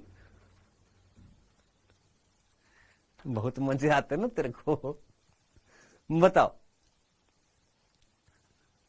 बताओ। शिवम गिरी को हमने भेज दिया शिमला, और शिमला भेज के हमने इसके कपड़े उतार दिए। चलो सारे नहीं उतारे, थोड़े बहुत उतार दिए हैं, ठीक है? शर्ट और पैंट उतार दिए हैं, ठीक है? अब मुझे बताओ, क्या इसको ठंड लगेगी? शिवम गिरी की गिरी जम जाएगी? कुल्फी जम जाएगी? तो आप मुझे बताइए, क्या ये उस ठंड से बचने की कोशिश करेगा? क्या इसके शरीर में, क्या इसके शरीर में, जरा जल्दी से मुझे बताओ, क्या इसके शरीर में, दिमाग लगाओ, कपकपाहट होएगी? बहुत मजे आ रहे थे ना तेरे को? बहुत स्पैम कर रहा था ना स्टार्टिंग से आते ही, है? आगे ना मजे, चिल कर थोड़ा सा, हम भी मजे ले लेते, तू मुझे लेता पूरी क्लास में आकर, है ना? डॉक्टर एनएसपी कह रहा है, सर हमको रहने दो ना सर। डॉक्टर एनएसपी कह रहे, सर जी रहने दो ना प्लीज सर। चलो तो हटा देते, मजाक कर रहे थे। चलो क्या पता हर्ट हो जाए। कोई एक एक्स बच्चा है, उसको हमने भेज दिया ठंडे इलाके में। ठंडे इलाके में जब वो जाएगा, ठंडे क्षेत्र में जब जाएगा तो कपकपाहट होएगी। हाँ सर कपकपाहट होएगी। कांपेगा? हाँ सर कांपेगा। शिवरिंग होएगी? हाँ सर शिवरिंग होएगी। अब वो शिवरिंग होना क्या फायदे की बात थी या नुकसान की बात थी? सीधी सी बात है, शिवरिंग क्यों हो रही है? क्योंकि बॉडी का टेम्परेचर जो है वो डाउन हो रहा है। बॉडी का टेम्परेचर अगर डाउन होएगा, हमारे नॉर्मल बॉडी का टेम्परेचर 37 डिग्री है, हमारे बॉडी का टेम्परेचर अगर डाउन होएगा तो हमारे शरीर के एंजाइम निष्क्रिय हो जाएंगे। तो अगर ऐसा हुआ तो श्वसन नहीं हो पाएगा, अटैक आ सकता है, खत्म हो सकता है व्यक्ति। तो थोड़ा सा कॉमन सेंस लगाइए। इस कंडीशन में एक शरीर अपने आप को बदलते हुए तापमान के अनुसार अपने शरीर के तापमान को बढ़ाने की कोशिश करेगा। हाँ सर करेगा। क्या करेगा? शरीर की मांसपेशियां क्या करेंगी? घर्षण करेंगी। हमारी मसल्स अगर घर्षण करेगी तो हमें क्या फील होगी? कपकपाहट फील होगी। घर्षण होएगा, कपकपाहट होएगी, घर्षण होएगा तो ऊष्मा निकलेगी। ऊष्मा निकलेगी तो बॉडी का टेम्परेचर बढ़ेगा। जरा जल्दी से मुझे बताइए, क्या कपकपाहट अच्छी बात है या बुरी बात है?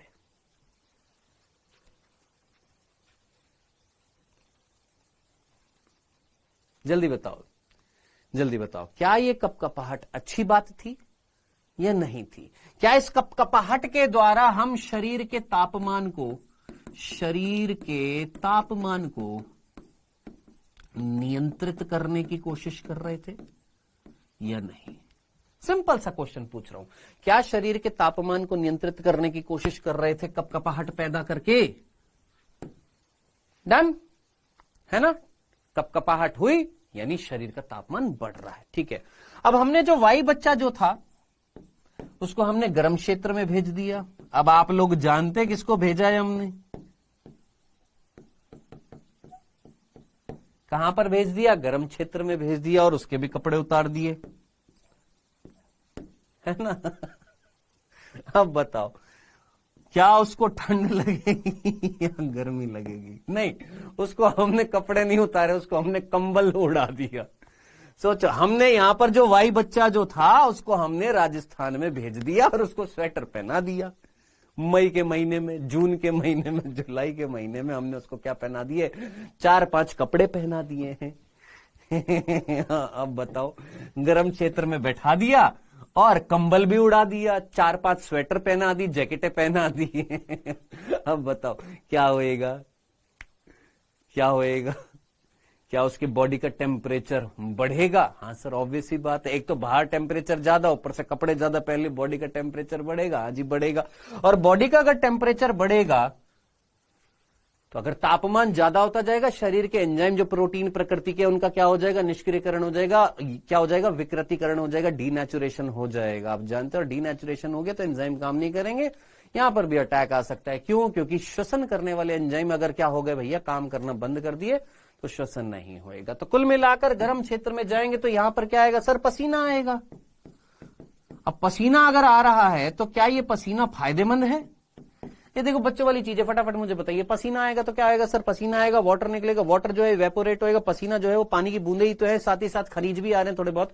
ये जो पसीना आ रहा है, ये पसीना जब आएगा तो ये बाहर का तापमान ज्यादा है, ये क्या हो जाएगा? वाष्पीकृत होएगा। वाष्पीकृत होएगा, यहां पर उसकी थोड़ी अगर बूंदे रह जाएंगी, हल्का सी हवा चलेगी, हल्की सी हवा लगेगी तो बॉडी का टेम्परेचर क्या हो जाएगा? डाउन हो जाएगा। यानी पसीना आने से बॉडी का टेम्परेचर जो है वो क्या हो जाएगा? कम हो जाएगा। तो ये भी पसीना आना भी क्या शरीर के तापमान को नियंत्रित करने के लिए होता है या नहीं होता है? हाँ जी, पसीना आना भी शरीर के तापमान को नियंत्रित करने के लिए और कपकपाहट भी शरीर के तापमान को नियंत्रित करने के लिए है।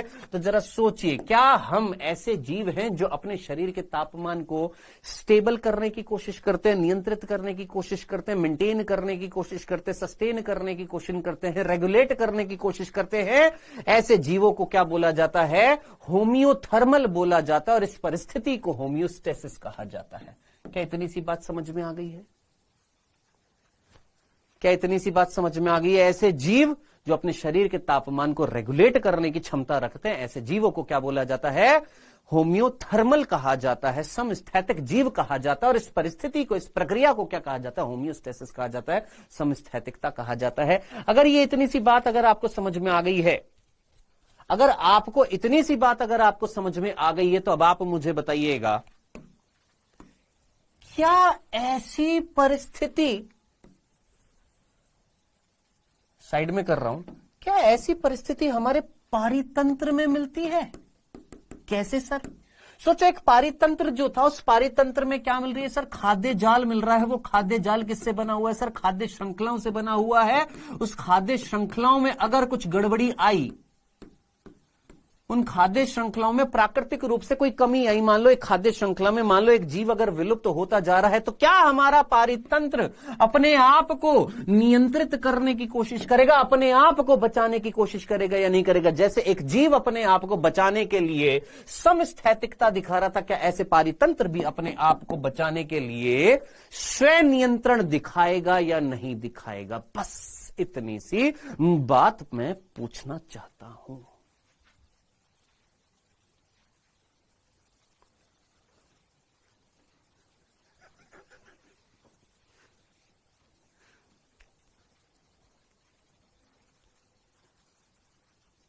डन, दिस इज कॉल्ड समस्थैतिकता। सर, अगर ठंडे तापमान में एंजाइम काम नहीं करते तो एसी में रहने वाले बीमार क्यों नहीं होते? वाह वाह बेटा वाह, आहा आहा आहा। उसी प्रकार अगर गर्म तापमान में अगर हमारे एंजाइम खराब हो रहे थे तो फिर फिर वो क्यों चलाते, हीटर क्यों चलाते ठंड में? वाह बेटे वाह, आ हा हा हा आ। क्या क्या क्या सोचते हो, क्या पूछते हो? सोचो जरा, दिमाग लगाओ। आपने ऊष्मा रोधी कोई चीज पढ़ी थी?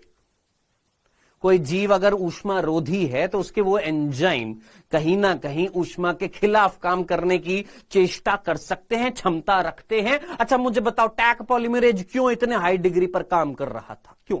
ऐसे बैक्टीरिया के अंदर ये जो एंजाइम मिल रहा था, ये बैक्टीरिया इतने हाई टेम्परेचर पर कैसे काम कर ले? विकास के दौरान अपने आप को अनुकूलित किया होगा भाई, सीधी सी बात है। समझ में आया? क्लियर है? और ये चीज हमने किसमें पढ़ी थी? ये हमने एंजाइम वाले टॉपिक में पढ़ी थी बेटा, याद करो, एंजाइम वाले टॉपिक में हमने ये चीज पढ़ी थी। ठीक है, चलो जी, यहां तक की बात अगर आपको समझ में आ गई है तो जल्दी से ये वाली चीज फटाफट पढ़ेंगे। स्व अनुरक्षणीय का मतलब होता है सेल्फ मेंटेन, कि अपने आप को ऐसा पारितंत्र खुद मेंटेन करने की कोशिश करेगा कि अगर कोई जाति विलुप्त हो रही है तो उसके बदले कोई दूसरी जाति आनी चाहिए, या अगर कोई जाति कम होती जा रही है तो उसके अंदर जनन क्षमता बढ़नी चाहिए ताकि वो जाति खत्म ना हो, है ना? तो क्या एक पारितंत्र अपने आप को सेल्फ मेंटेन करने की कोशिश करेगा, सेल्फ रेगुलेट करने की कोशिश करेगा या नहीं करेगा? सेल्फ मेंटेन करेगा, सेल्फ रेगुलेट करेगा। ऐसा पारितंत्र जो सेल्फ अपने आप को मेंटेन कर रहा है, सेल्फ रेगुलेट कर रहा है, यानी वो क्या दिखा रहा है? समस्थैतिकता दिखा रहा है। इतनी सी बात थी, जल्दी से इसको पढ़िएगा। यहां तक की बात।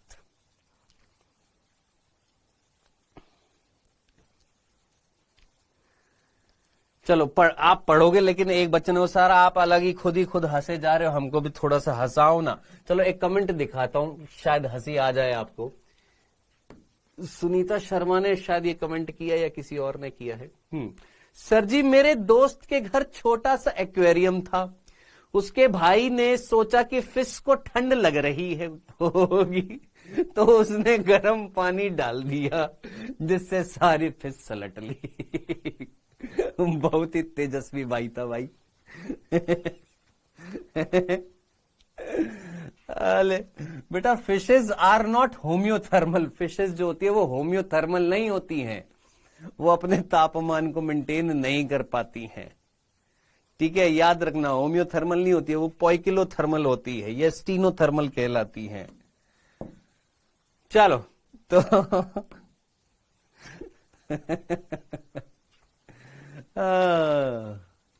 सर, अगर इकोसिस्टम से कोई जाति विलुप्त हो जाती है तो उसका क्या प्रभाव पड़ता है? उसका प्रभाव डिपेंड करता है उस जाति की उपयोगिता पर।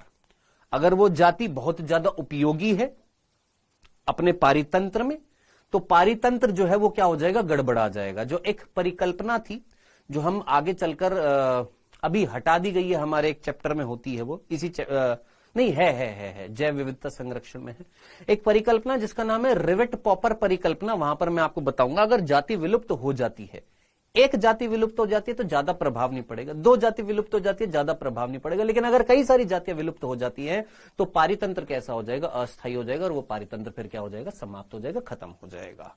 ये एक परिकल्पना दी गई थी जिसको हम रिवेट पॉपर परिकल्पना बोलते हैं, जो हम जैव विविधता संरक्षण चैप्टर में पढ़ेंगे बेटा। ठीक है जी, इसको फटाफट पढ़िए, आगे बढ़ते हैं बेटा। यहां पर जल्दी से पढ़िएगा, फिर इसको आगे बढ़ते हैं। कोई है क्या इधर? कोई है?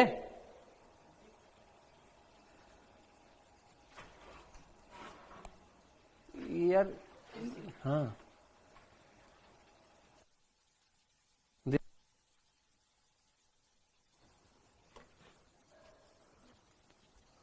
हाँ जी, हाँ, एरोप्लेन वाले एग्जांपल से समझाया था।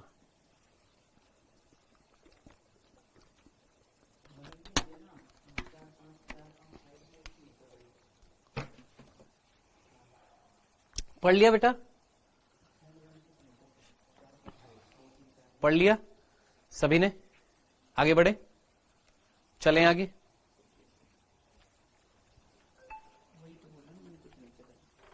ठीक, हाँ जी, पढ़ लिया?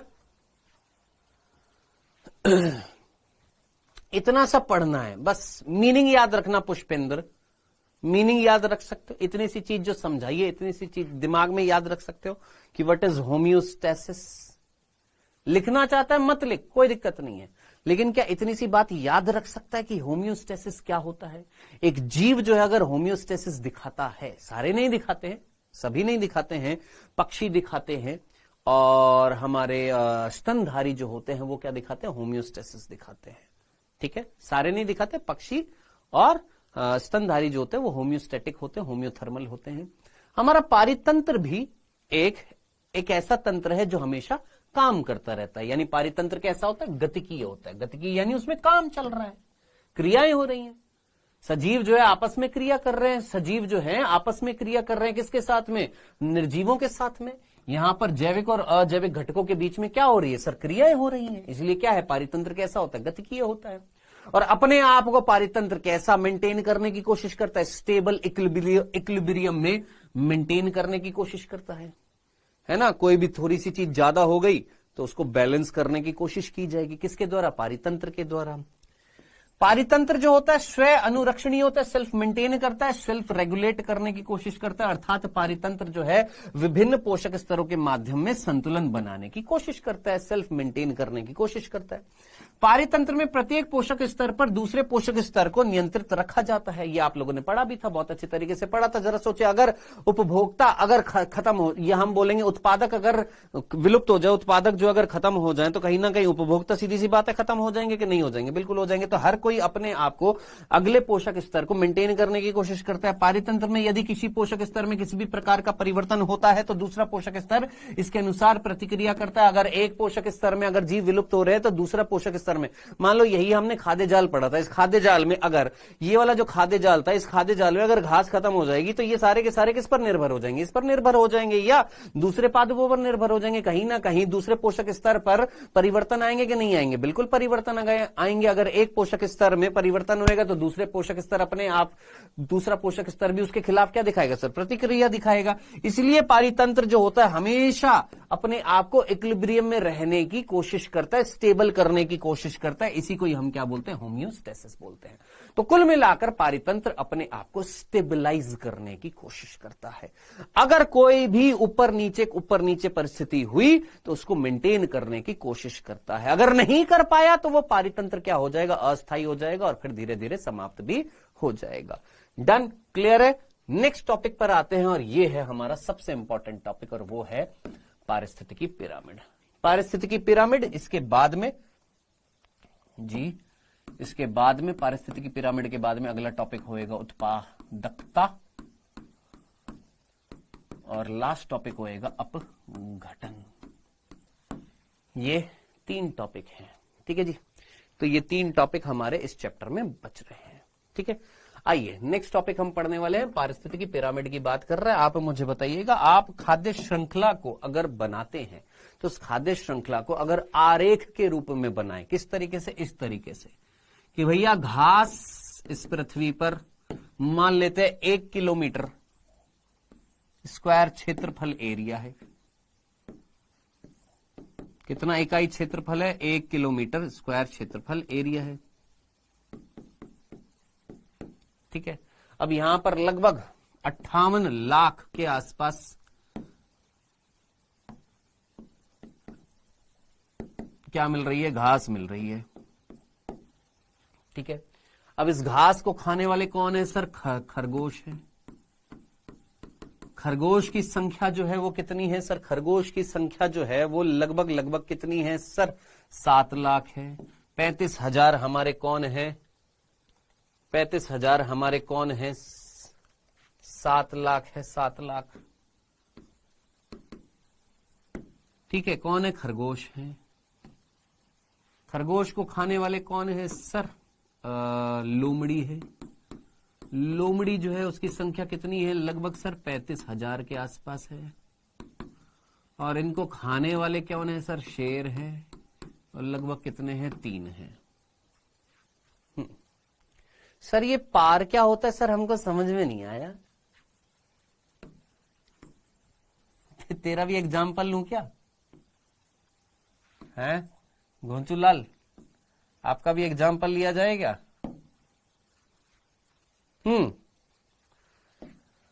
चलो जी जल्दी से देखिएगा। मैंने बोला एक जंगल है 1 किलोमीटर स्क्वायर क्षेत्रफल एरिया में फैला हुआ है, मात्र 1 किलोमीटर स्क्वायर क्षेत्रफल एरिया में, जहां पर 3 शेर हैं, 35,000 लोमड़ी है, 7 लाख आपकी खरगोश है और घास जो है लगभग 58 लाख के आसपास है। ठीक है जी, डन। यहां तक की बात अगर आपको समझ में आ गई है तो सोच समझकर मुझे बताइएगा, जल्दी से सोच समझकर मुझे बताइएगा। यहां पर आपने यहां पर एक खाद्य श्रृंखला को एक आरेख के रूप में दिखाया इस तरीके से, क्या एक आरेख के रूप में दिखाया इस तरीके से?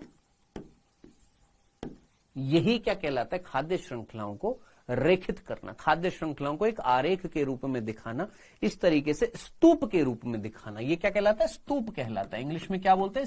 इंग्लिश में क्या बोलते हैं? पिरामिड, और हिंदी में बोलते हैं क्या? स्तूप बोलते हैं। तो इस तरीके से खाद्य श्रृंखलाओं को आरेखित करना स्तूप के रूप में क्या कहलाता है? पारिस्थितिकी स्तूप कहलाता है, इकोलॉजिकल पिरामिड्स कहलाते हैं। क्या इतनी सी बात समझ में आ गई? क्या यहां तक की बात क्लियर है? क्या यहां पर मैं तेरे को पार पढ़ा रहा हूं है? क्या इतनी सी बात तेरे को समझ में आ गई है? पार फोटोसिंथेटिक एक्टिव रेडिएशंस होती हैं, वो रेडिएशंस जो फोटोसिंथेसिस करने के लिए आवश्यक होती है उनको हम क्या बोलते हैं? पार बोलते हैं। ठीक है, उसकी यहां पर कोई जरूरत नहीं थी ओपी मीना। ठीक है, चलो जी यहां तक की बात क्लियर है? चलें आगे, यहां तक की बात समझ में आ गई है? डन। एक क्वेश्चन पूछा गया था, 1 किलोमीटर स्क्वायर क्षेत्रफल एरिया में अगर 6 मिलियन घास है तो ऐसे क्षेत्र में शेर की संख्या कितनी होगी? क्या क्वेश्चन पूछा गया था? बता देता हूं। क्वेश्चन ये पूछा गया था कि एक इकाई क्षेत्रफल में 6 मिलियन अगर घास पाई जाती है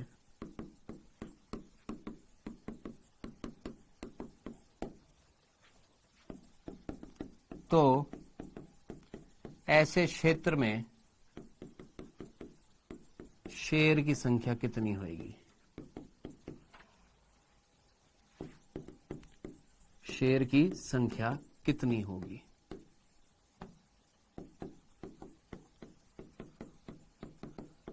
ठीक है, ऐसा क्वेश्चन दिया गया है और बहुत सिंपल सा है ये। 3, 30, 300, 6000। हाँ जी, तो आप में से कई अच्छे तरीके से जानते हैं कितने होंगे शेर, कितने होंगे? 3 होंगे। क्यों सर? क्योंकि हमारी एनसीईआरटी ने ये डायग्राम दिया हुआ है। कौन सा? ये वाला। हमारी एनसीईआरटी ने डायग्राम दिया हुआ है कि लगभग 6 मिलियन। सर ये 58 लाख दे रखा। 58 लाख कितना होता है? लगभग 58 लाख, लगभग ऑलमोस्ट 60 लाख, 58 लाख, लगभग 60 लाख के आसपास। ऑलमोस्ट, चलो ऑलमोस्ट नहीं है, पास में है, ज्यादा दूर भी नहीं, 58 लाख है यहां पर, है ना? ऑलमोस्ट 6 मिलियन के आसपास क्या होना है सर? यहां पर घास है। अब अगर इतनी घास है तो ऐसे क्षेत्र में लगभग कितने मिल रहे हैं सर? यहां पर तृतीय उपभोक्ता या शीर्ष उपभोक्ता कितने मिल रहे हैं? 3 शेरों की संख्या कितनी है? 3 है यहां पर। ठीक, तो ऐसा क्वेश्चन डायग्राम बेस्ड आएगा। क्लियर? तो ये सिंपल सा क्वेश्चन था बेटा यहां पर। आई होप यहां तक की बात समझ में आ गई होगी, ये चीज सिंपल सी समझ में आ गई। पारिस्थितिक पिरामिड क्या होता है कि जो भी हमारी जो खाद्य श्रृंखलाएं होती हैं उनको निरूपण करना, आरेख के रूप में ग्राफिकल रिप्रेजेंट करना, किसको? खाद्य श्रृंखलाओं को।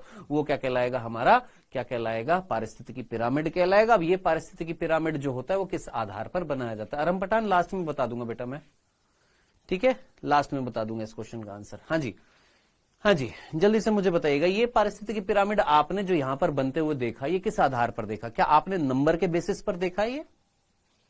क्या आपने संख्या के आधार पर देखा है ये, या किस आधार पर देखा है ये?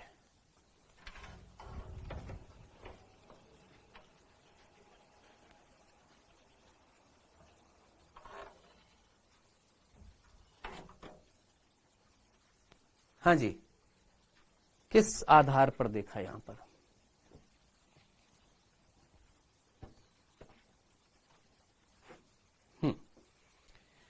किस आधार पर देखा है सर? संख्या के आधार पर हमने ये पिरामिड देखा। और किस आधार पर हम ये पिरामिड्स बनाते हैं? तो सिर्फ संख्या के आधार पर बनाते नहीं, 3 आधार पर बनाते हैं। हम संख्या के आधार पर बनाते हैं, हम जैव भार के आधार पर बनाते हैं और हम ऊर्जा के आधार पर बनाते हैं। तो पारितंत्र में जितने भी पोषक स्तर जो होते हैं, या पारितंत्र में अगर कोई खाद्य श्रृंखला जो पोषक स्तरों से बनी हुई है, उनको समझाने के लिए हम क्या बनाते हैं, पिरामिड्स बनाते हैं, ताकि एक कंसेप्ट इजीली समझ में आ जाए कि इतनी संख्या में मिल रहे हैं, इतने जैव भार में मिल रहे हैं, इतनी ऊर्जा में मिल रहे हैं। तो उसको इजीली समझाने के लिए इकोलॉजिस्ट के द्वारा खाद्य श्रृंखलाओं को पिरामिड के रूप में समझाया जाता है। और ये सबसे पहले किसने समझाने की कोशिश करी थी, एक वैज्ञानिक जिसका नाम था चार्ल्स एल्टन, और उसी के नाम पर इन पिरामिड्स को हम क्या बोलते हैं, एल्टोनियन पिरामिड्स बोलते हैं। तो याद रखना, नंबर के बेसिस पर, बायोमास के बेसिस पर और ऊर्जा के बेसिस पर, एनर्जी के बेसिस पर हम पोषक स्तरों में, खाद्य श्रृंखला के अंदर जो पोषक स्तर है उनको हम निरूपित करते हैं, ग्राफिकल रिप्रेजेंटेशन देते हैं उनका, इन 3 चीजों के बेसिस पर। ये सबसे पहले चार्ल्स एल्टन ने किया था, और इसीलिए हम इन पिरामिड्स को एल्टोनियन पिरामिड्स भी बोलते हैं। ठीक है जी, चलें आगे। अब इन पिरामिड्स में ऑब्वियस ही बात है, इस पिरामिड में सबसे आधार पर कौन होएगा सर, उत्पादक होंगे। सबसे पहले कौन होंगे, उत्पादक होंगे। सबसे नीचे कौन होंगे, उत्पादक होंगे। उसके ऊपर कौन होंगे, शाकाहारी होंगे, और उनके ऊपर कौन होंगे सर, मांसाहारी होंगे। सीधी सी बात है। यानी पिरामिड्स की अगर हम बात करें तो ये पिरामिड्स जो हैं, ये पिरामिड्स अगर हम बनाएंगे तो ये पिरामिड इस तरीके से बनेगा, ये पिरामिड इस तरीके से बनता जा रहा है। अगर पिरामिड ऐसा है तो ये पिरामिड सीधा कहलाएगा कि उल्टा कहलाएगा, और अगर पिरामिड ऐसा है तो ये सीधा कहलाएगा कि उल्टा कहलाएगा। ऑब्वियस ही बात है, ये वाला पिरामिड क्या कहलाएगा, सीधा कहलाएगा, और ये वाला क्या कहलाएगा, उल्टा कहलाएगा।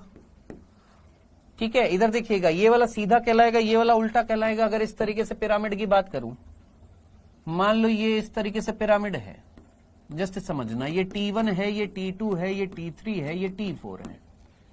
और अगर मैंने ये वाला पिरामिड बना दिया, ये T1 है, ये T2 है, ये T3 है, ये T4 है, तो ये वाला पिरामिड क्या कहलाएगा, सीधा कहलाएगा। इंग्लिश में बोलते हैं अपराइट। ये वाला उल्टा कहलाएगा, इंग्लिश में बोलते हैं इन्वर्टेड। और अगर कोई पिरामिड आपको ऐसा दिखाई दे जाए, कैसा,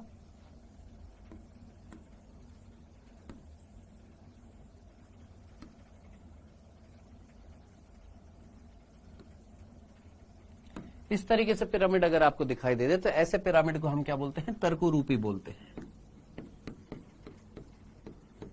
पैराडॉक्स कहते हैं। तो आपको यहां पर 3 तरीके के यहां पर पिरामिड्स देखने को मिलेंगे। एक सीधा मिलेगा, एक उल्टा मिलेगा, और एक पैराडॉक्स रूप में भी मिलेगा, तर्कु रूप में भी मिलता है। तर्कु शेप कैसी थी, अगर आपको याद आ रहा है, तर्कु तंतु कुछ इस तरीके से हुआ करते थे, याद आ रही है, तर्कु रूपी आकृति। और मैंने आपको दिखाई भी थी सेल डिवीजन वाले चैप्टर में, हमने ये बड़ा भी था कि तर्कु वर्ड कहां से आया है, ये तर्कु रूपी वर्ड कहां से आया। तर्कु एक आकृति होती है, स्पिंडल एक आकृति होती है, तो इनको हम पैराडॉक्स या स्पिंडल भी बोल सकते हैं, स्पिंडल शेप भी बोलते हैं। ठीक है जी, समझ में आ गया। तो ये हम 3 प्रकार के यहां पर क्या देखने वाले हैं, पिरामिड्स के आकार देखेंगे। यहां पर हम सीधे भी देखेंगे, उल्टे भी देखेंगे, और तर्कु रूपी भी देखेंगे। और ऐसा तर्कु रूपी, कल एक बच्ची ने क्वेश्चन भी पूछा था, उसका आंसर मैंने आपको दिया भी था, आपको शायद नहीं समझ में आएगा तो वो बताऊंगा आपको। ठीक है, आइए यहां पर एक एक करके देखेंगे। तो भैया यहां पर जो हम पिरामिड्स बनाते हैं, वो पिरामिड्स किस बेसिस पर बनाते हैं बेटा, ये पिरामिड जो होते हैं ये हम लोगों ने इन 3 बेसिस पर बनाए हैं, संख्या के आधार पर, जैव भार के आधार पर, ऊर्जा के आधार पर हम बनाते हैं। तो ये 3 प्रकार के होते हैं। कौन कौन से होते हैं, संख्या का पिरामिड होता है, जैव भार का पिरामिड होता है, और ऊर्जा का पिरामिड होता है। तो 3 प्रकार के हम क्या पढ़ते हैं सर, पिरामिड्स पढ़ते हैं। सबसे पहले कौन सा पढ़ेंगे सर, संख्या का पिरामिड पढ़ेंगे। संख्या का पिरामिड बहुत सीधा सीधा दे रखा है, आपकी एनसीईआरटी की लाइन दे रखी है। घास है, घास को खरगोश ने खाया, खरगोश को लोमड़ी ने खाया, लोमड़ी को शेर ने खा लिया है। यहां पर अगर आप देखेंगे तो यही डायग्राम हमारी एनसीईआरटी में भी दे रखा है, इस तरीके से ये संख्या बता रखी है। आप सीधी सी बात है, 1 किलोमीटर का क्षेत्रफल एरिया में अगर आप देखेंगे तो घास की संख्या बहुत ज्यादा है, उससे कम खरगोश होंगे, उससे कम आपकी लोमड़ी होगी, और बहुत कम होंगे कौन, आपके तृतीय उपभोक्ता या शीर्ष उपभोक्ता, जिसके अंतर्गत कौन है भैया, यहां पर शेर है। डन। तो अगर मैं संख्या के पिरामिड की अगर बात करूं तो जरा आंसर मुझे देखिएगा। अरे रुक जा धीरो के बाप, रुक जा मेरे भाई, या तो अपना नाम चेंज कर लेना मेरी क्लास में, नहीं तो कल से बैठने नहीं दूंगा मैं यहां पर। समझ में आ गई ना, ठीक है। तो यहां पर अगर आप ये वाला एग्जाम्पल देखेंगे, ये वाला एग्जाम्पल किसका है, घास स्थल का है। जहां पर घास थी, घास को किसने खाया? खरगोश ने। खरगोश को लोमड़ी ने खा लिया, लोमड़ी को शेर ने खा लिया। ये कौन सा है? घास स्थल का पारिस्थितिकी तंत्र का संख्या का पिरामिड कैसा होता है सर? सीधा होता है। वहीं अगर मैं वृक्ष पारितंत्र की अगर मैं बात करूं, सोचना, वृक्ष पारितंत्र की अगर मैं बात करूं, मैंने बोला एक वृक्ष पर 50 पक्षी हैं, एक पक्षी पर 2 कीड़े लगे हुए हैं, तो 50 पक्षी पर लगभग 100 कीड़े लगे हुए हैं। तो अगर मैं संख्या देखूं तो संख्या नीचे से ऊपर की तरफ बढ़ती जा रही है, तो ये कैसा बनेगा? उल्टा बनेगा कि नहीं बनेगा? हाँ सर, उल्टा बनेगा। तो आपके संख्या का जो पिरामिड जो होते हैं मैक्सिमम कैसे होते हैं? सीधे होते हैं, लेकिन उसका अपवाद याद रखना है। वृक्ष पारितंत्र जो होता है वो कैसा होता है? संख्या का पिरामिड उल्टा होता है। क्या इतनी सी बात आपको समझ में आ गई है कि इसको भी 50 बार एक्सप्लेन करना पड़ेगा? जल्दी से मुझे बताइएगा। सिंपल सा, ये डायग्राम याद रखना है, 2 एग्जाम्पल याद रखने हैं। संख्या के पिरामिड में हम संख्या देख रहे हैं। क्या देख रहे हैं? संख्या देख रहे हैं। अब जरा सोचिएगा, संख्या अगर हम देख रहे हैं तो यहां संख्या ज्यादा है, यहां और कम और कम और कम। तो मैक्सिमम जो संख्या के जो पिरामिड होते हैं वो कैसे होते हैं? सीधे होते हैं। क्या उल्टा होता है? यस होता है। उल्टा कौन सा होता है? वृक्ष पारितंत्र। ये अपवाद होता है, याद रखना। जो हम एक एग्जाम्पल से सीधा सीधा देख लिए, एक पेड़ है जिसके ऊपर 50 पक्षी बैठे, 50 पक्षी इस एक पेड़ से खाना ले रहे हैं। अब हर एक पक्षी पर अगर मान लो 2 कीड़े हैं, मान लो, जस्ट एज्यूम, तो टोटल 100 कीड़े हो गए हैं। तो 100 कीड़े अगर हो गए हैं तो ऑब्वियस ही बात है, कहीं ना कहीं ये अगर हम पारितंत्र देखें तो ये कैसा हो सकता है? उल्टा हो सकता है।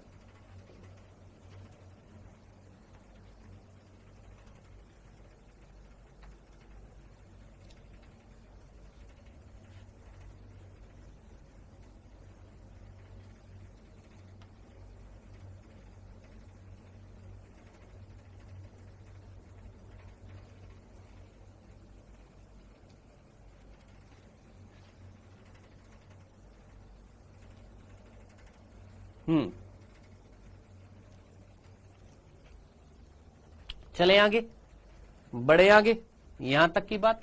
जल्दी से फटाफट इस चीज को पढ़िएगा।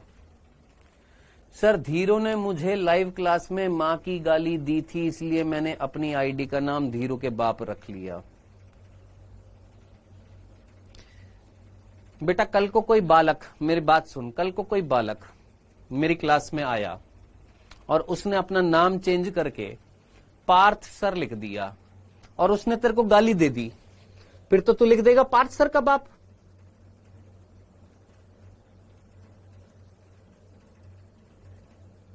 तो पढ़ाई पर काहे फोकस नहीं करते हो यार? क्योंकि ना बिना फालतू में ऑनलाइन में पढ़ रहे हो, किसी से क्या मतलब है तुमको? अपना पढ़ाई पर फोकस रखो यार। हैं?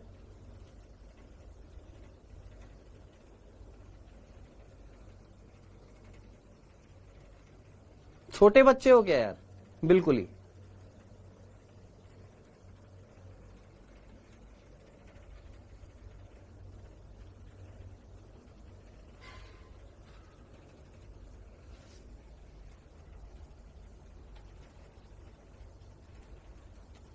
किन को पढ़ा रहा हूं यार, समझ नहीं आता है।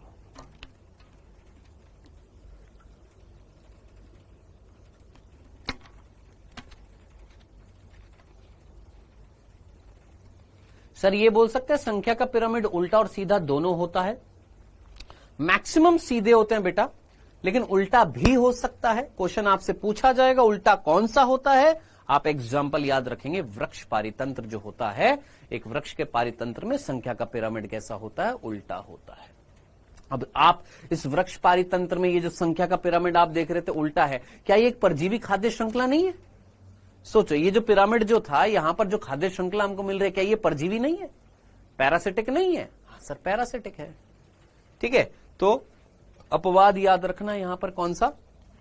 आपके पारितंत्र में, वृक्ष के पारितंत्र में संख्या का पिरामिड उल्टा हो सकता है। यहां पर परजीवी पारिस्थितिकी तंत्र कहलाता है, क्योंकि एक वृक्ष पर पक्षी आश्रित रहते हैं और पक्षियों पर परजीवी निर्भर रहते हैं। इस प्रकार पोषक स्तर बढ़ने के साथ साथ संख्या भी बढ़ती जाती है। खत्म, सीधी सी बात थी। तो मैक्सिमम कैसे होते हैं? मैक्सिमम आपके क्या होते हैं? अधिकतम कैसे होते हैं भैया? ये सीधी होते हैं, जैसे घास के मैदान का जो पारितंत्र जो होता है, या जलीय पारितंत्र। अब जल में अगर मैं देखूं, पादप पलवक, जंतु पलवक, छोटी मछली, बड़ी मछली, किसकी संख्या ज्यादा है? सर, पादप पलवक एकल कोशिकीय बहुत सारे, अरबों खरबों बहुत सारे, लेकिन बड़ी मछली इतनी सारी थोड़ी ना है। तो संख्या जो है धीरे धीरे धीरे धीरे ऊपर की तरफ क्या होती जा रही है सर? कम होती जा रही थी। क्लियर है यहां तक? समझ में आ गया? अगर यहीं पर अगर मैं यहां पर सोचो, यहां पर अगर मैं यहां पर ये हटा देता हूं, चलो ठीक है, ये हटा दिया मैंने, ये हमारा घास वाला था। अब यहीं पर अगर मैं जलीय पारितंत्र की बात करूं, यहीं पर अगर मैं जलीय पारितंत्र की बात करूं, यहीं पर अगर मैं जलीय पारितंत्र की बात करूं, तो सोचो उस जलीय पारितंत्र में मैंने एग्जाम्पल क्या ले लिया सर? जलीय पारितंत्र में मैंने एग्जाम्पल लिया सर पादप पलवक। कौन मिल रहे हैं सर? पादप पलवक मिल रहे हैं, पादप पलवक मिल रहे हैं, फाइटोप्लैंक्टॉन्स, जंतु पलवक, छोटी मछली, वड्डी मछली,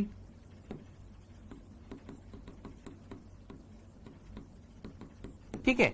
तो सीधी सी बात है, तो ये क्या हो गया सर? ये हमारा जलीय पारितंत्र हो गया है।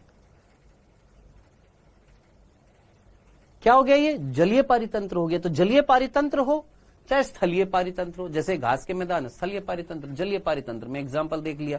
भैया ये कैसे होते हैं? संख्या के पिरामिड कैसे होते हैं? सीधे होते हैं, लेकिन उल्टा भी याद रखना है, इसका अपवाद उल्टा भी याद रखना है आपने। आई होप यहां तक की बात समझ में आ गई होगी। चलें आगे, नेक्स्ट अब बात करते हैं जय भार का पिरामिड। ये है बहुत इंपॉर्टेंट, ये है बहुत इंपॉर्टेंट। आप में से कितने बच्चे, जरा जल्दी से मुझे बताइएगा, आप में से कितने बच्चे ये जय भार नाम जानते हैं? जय भार जिसको हम क्या बोलते हैं? बायोमास बोलते हैं। जय भार जिसको हम क्या बोलते हैं? बायोमास बोलते हैं। ये बायोमास वर्ड पहले कभी सुना है? कौन से चैप्टर में सुना था? रुके हुए हैं कि भाग लिए हैं? जल्दी से मुझे बताइए, क्या आपने ये जय भार, क्या आपने ये बायोमास वर्ड सुना हुआ है? अगर सुना हुआ है तो जल्दी से मुझे बताइए, फिर आगे बढ़ते हैं। सुना हुआ है? वेरी गुड बेटा, बहुत ही बढ़िया, जबरदस्त, धमाकेदार, इतना जबरदस्त। चलिए, कौन से चैप्टर में पढ़ा था? जैवाणु चैप्टर में पढ़ा था। आप में से कितने बच्चों को ये वर्ड अगर याद आ रहा है तो जल्दी से मुझे बताइए, आप में से कितने बच्चों को ये वर्ड याद आ रहा है? शुष्क भार, नम भार, शुष्क भार, नम भार, ये दोनों वर्ड आप में से कितने बच्चों को याद आ रहे हैं? बायोमोलिक्यूल्स चैप्टर में पढ़े थे। शुष्क भार क्या था और नम भार क्या था?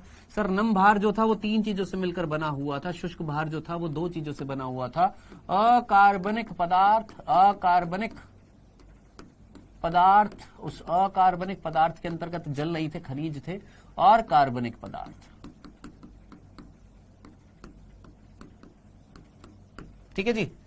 और नम भार जो था वो किससे बना हुआ था सर? अकार्बनिक पदार्थ, कार्बनिक पदार्थ के अलावा जल भी पाया जाता है। सिंपल सी बात समझ में आती है? ये चीज याद आ रही है? अब अगर आपको याद नहीं आ रही है तो बेटा गड़बड़ी है ये चीज। तो ये हम लोगों ने 2 प्रकार के भार पढ़े थे, एक वेट वेट और एक ड्राई वेट। हम लोगों ने बायोमोलिक्यूल्स चैप्टर के स्टार्टिंग में ये चीज पढ़ी थी। चलिए जी, यहां तक की बात समझ में आ गई है। तो अब आपसे मैं पूछूं कि भैया आपसे अगर मैं पूछूं कि भैया अब जैव भार क्या होता है, तो टोटल कार्बनिक पदार्थ जो एक जीव में मिलता है, क्या मिलता है? टोटल मिलने वाला,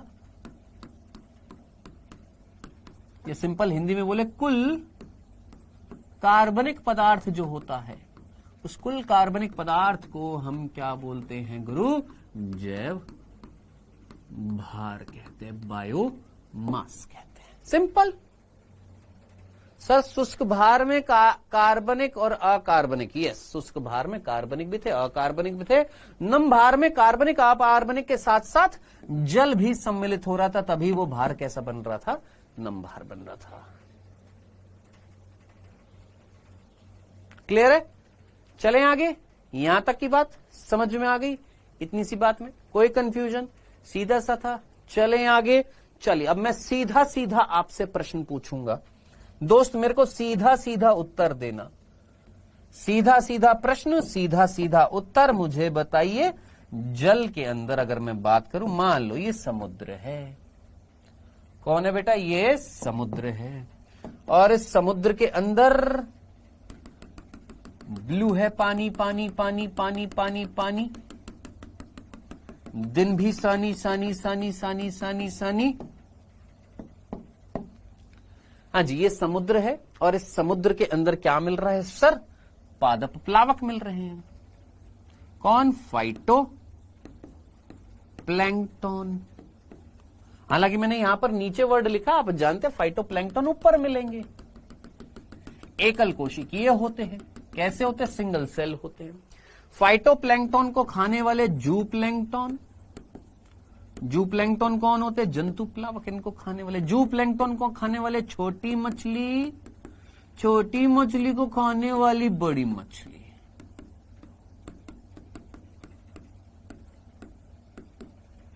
ये हमारे समुद्र के अंदर ये कहानी आपको दिखाई दे रही है। कोई दिक्कत नहीं है, आराम से, कोई तकलीफ नहीं थी, समझ में आ गया? ओके जी। मैंने बोला मेरे दोस्त,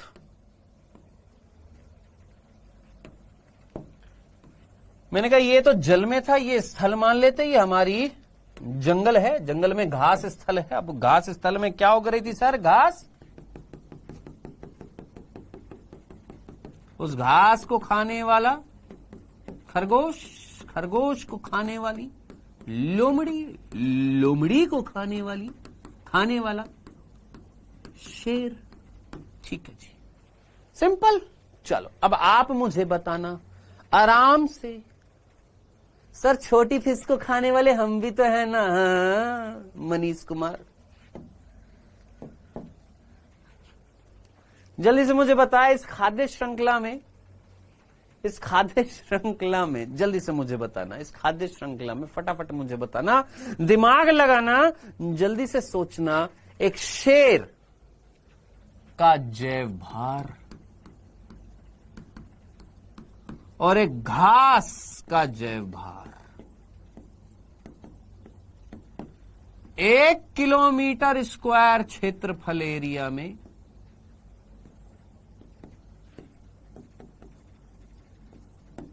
1 किलोमीटर स्क्वायर क्षेत्रफल में घास थी लगभग 58 लाख के आसपास। 3 थे शेर।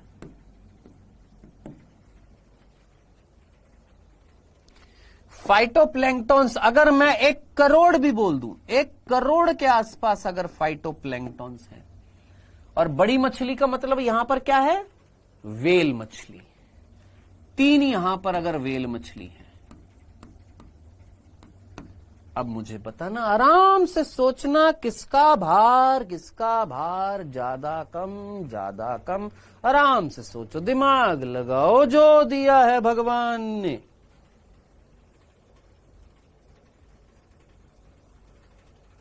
भार सोचो, भार। कौन सा भार? शुष्क भार।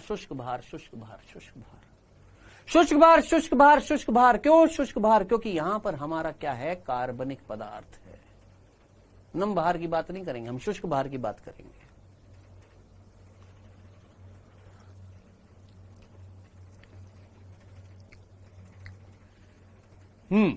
कुछ समझ में आया?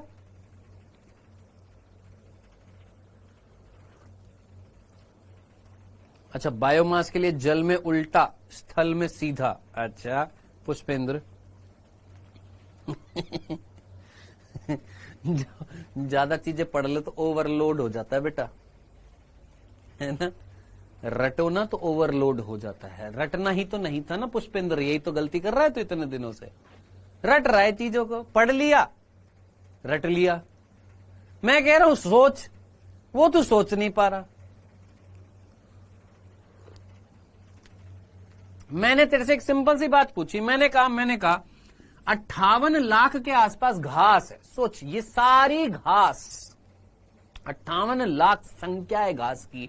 अगर इस सारी घास को अगर मैं एक जगह पर एकत्रित करूं तो क्विंटल में वजन होएगा उसका, क्विंटल, टन में 1 टन 1000 किलो के आसपास, कई टन में क्या होएगा? उस टोटल घास का वजन होएगा। क्या वो घास एकल कोशिकीय है? दिमाग लगा, क्या यहां पर घास जो है वो एकल कोशिकीय है? एकल कोशिकीय नहीं ना। फिर तो यहां पर वजन ज्यादा है। 3 शेर, अरे एक शेर भी मान ले 200 किलो का है, ये 250 किलो का है, 250 किलो का है, तो 3 शेर, अरे 4 शेर भी होते तो कितना होता? 1 टन होता। यहां पर घास जो है वो 50 टन से ज्यादा का वजन होएगा यहां पर। इमेजिन कर कि यहां पर वजन ज्यादा है। कहां जय भार ज्यादा है? सर यहां जय भार ज्यादा है, यहां कम होएगा और कम होएगा और कम होएगा, तो जय भार यहां क्या होएगा, कम होएगा। तो स्थलीय पारितंत्र में जय भार का पिरामिड कैसा होता है, सीधा होता है। कैसा होएगा गुरु, सीधा होगा। क्लियर, यहां तक की बात समझ में आ गई? किसी को कोई दिक्कत तो नहीं थी? टन टना टन टन। चलो अब इधर आ जाओ। अब तुम खुद सोचो, मैंने बोला 1 करोड़, यहां तो चलो 60 लाख के आसपास, चलो 58 लाख था, मैं तो खुद जान पूछ कर कह रहा हूं 1 करोड़ फाइटोप्लैंक्टन और 3 वेल है। एक वेल खुद 1000 किलो की है, तो 3000 किलो, तो यहां पर 3 बड़ी मछलियां हो गई और 1 करोड़ फाइटोप्लैंक्टन्स। दिमाग लगाओ, 1 करोड़ फाइटोप्लैंक्टन्स एक वेल की पूंछ के जितना जो भार होएगा उससे भी कम भार होएगा इनका। समझ में आया? तो ये संख्या में तो ज्यादा, ये संख्या में तो कम है लेकिन वजन इनका क्या होएगा, ज्यादा। क्यों? क्योंकि मेरे भाई यहां पर तुलना कर ये एकल कोशिकीय नहीं थे, ये एकल कोशिकीय सिंगल सेल्यूलर हैं। डन। तो यहां पर जय भार का पिरामिड क्या होता है, गुरु उल्टा होता है, गुरा कह रहा हूं। जय भार का पिरामिड यहां पर क्या होएगा, उल्टा होएगा। ठीक है, तो जय भार का पिरामिड उल्टा किस केस में होता है, जलीय पारितंत्र में। तो जलीय पारितंत्र में जय भार का पिरामिड कैसा होता है, उल्टा, और स्थलीय पारितंत्र में कैसा होता है, सीधा होता है। स्थलीय पारितंत्र में कैसा होता है, सीधा होता है। अच्छा, ये जो जलीय पारितंत्र में आपने जो देखा है, ये कौन सा जल की बात करी है मैंने? क्या ये मैंने झील की बात करी है या समुद्र की बात करी है? सर मैंने यही बोला था पुष्पेंद्र। अच्छा तूने यही बोला था, चल कोई नहीं, थोड़ी सी प्यार समझकर थोड़ी सी डांट खा ली तूने, कोई बात नहीं, कोई बात नहीं।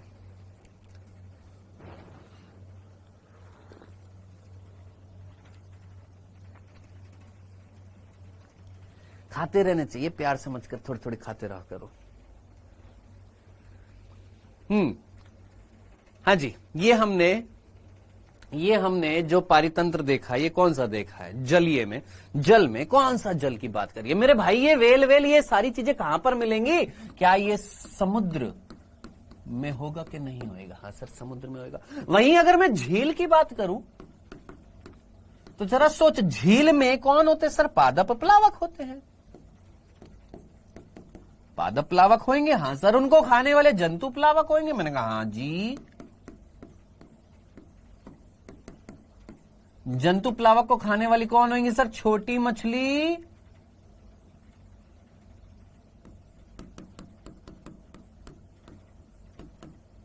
अब मुझे बताओ, झील के अंदर छोटी मछली को खाने वाली कौन होंगी?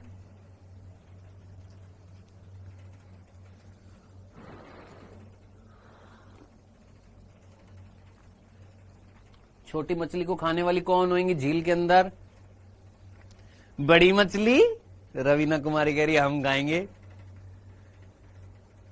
हम पानी में रहते हैं रवीना, हम पानी में रहते हैं क्या?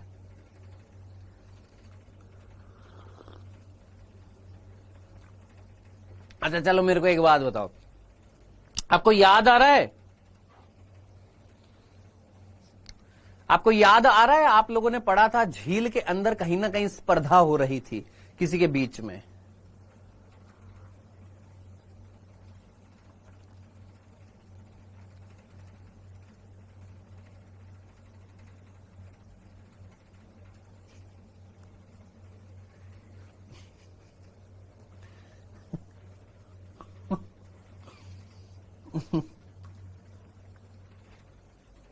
हाँ जी, याद आ रहा है, समुद्र में स्पर्धा हुई थी, स्पर्धा। फ्लेमिंगो, याद आ रहा है? फ्लेमिंगो कौन थे सर? पक्षी थे। अब थोड़ा सा कॉमन सेंस लगाना। जय भार 1 करोड़ पादप प्लवक थे, जंतु पलवक जो थे इनकी संख्या जो थी वो कितनी थी, मान लेते हैं 8 लाख थी। यहां पर 50,000 थी और यहां पर हमारे कितने थे, यहां पर 250 के आसपास पक्षी थे। ठीक है, अब थोड़ा सोचना, दिमाग लगाना। ये तो हो गई संख्या। हम देख रहे हैं जैव भार। ये जैव भार यहां पर कम है और यहां पर जैव भार ज्यादा है। यहां पर जैव भार और ज्यादा होएगा। लेकिन अब जरा सोचिए, पक्षियों की अगर मैं बात करूं, छोटी मछलियों से संख्या भी देख और फिर जैव भार की बात जरा सोचना। बगुले, पक्षी, यहां पर जैव भार क्या होएगा, कम होएगा कंपैरेटिवली पक्षियों का। तो इस प्रकार का जो झील का जो जैव भार का पिरामिड बनता है वो कैसा होता है, तर्कु रूपी होता है। याद रखना, भूल मत जाना। कैसा होता है, झील पारितंत्र में जो जैव भार का पिरामिड होता है वो कैसा होता है, तर्कु रूपी होता है। और ऐसा क्वेश्चन आपको मिल जाएगा और ऐसा क्वेश्चन मैंने भी दिया है आपको होमवर्क में। जरा होमवर्क चेक कर लिया करो बेटा, ठीक है। और एक बच्चे ने शायद कल ये पूछा था क्वेश्चन, आई होप जिसने ये क्वेश्चन पूछा था, उजाला, शायद तुमने पूछा था। ये आंसर था इसका। क्लियर है, डन। ये हम लोगों ने यहां पर जैव भार के पिरामिड की बात करी है। कल इसके आगे इसको खत्म करेंगे, जैव भार के पिरामिड को। आगे और भी कई सारी चीजें जैव भार के अंतर्गत हम यहां पर इस मशीन की बात करें, खड़ी फसल की बात करेंगे, जहां पर खड़ी फसल क्या होती है और ये बॉम्ब कैलोरीमीटर जो ऐसा दिखता है, इससे हम क्या मापते हैं, खड़ी अवस्था क्या होती है, इसके बारे में हम बात करेंगे। और फिर हम ऊर्जा का पिरामिड पढ़ेंगे और लिंडमान का 10% का नियम पढ़ लेंगे। और कुछ 1-2 क्वेश्चन करने के बाद में, ये कुछ इंपॉर्टेंट बिंदु है, ये पढ़ने के बाद में फिर उत्पादकता पढ़ेंगे और फिर अपघटन भी पढ़ेंगे। उत्पादकता भी पढ़ लेंगे और अपघटन भी पढ़ लेंगे। और कोशिश करेंगे कल इस चैप्टर को हम 90% तक समाप्त कर दे और परसों जो है थोड़ी बहुत चीजें जो रह जाएंगी उसको समाप्त कर देंगे। ट्राई करेंगे कि कल तक अगर ये समाप्त हो गया तो बहुत अच्छी बात है, नहीं तो हम परसों तक इसको समाप्त करके इसकी एनसीईआरटी को भी कवर करने की कुछ कोशिश भी करेंगे। नेक्स्ट चैप्टर कौन सा होएगा, आखिरी चैप्टर होएगा 12वीं कक्षा का, जैव विविधता संरक्षण। बेटा सर आप एनसीईआरटी नहीं कराते, तेरी तो मैं, रुक जा तू बांगड़ू, कौन था, तेरी को मैं अभी बताता हूं, तेरे को अभी मैं बताता हूं कौन है ये, कौन था ये। सर आप एनसीईआरटी नहीं कराते, तेरे को मैं बताऊं, रुक जा तू। हाँ, उथली झील का मतलब क्या होता है, शैलो लेक। शैलो मतलब जो कम डीप नहीं होती है।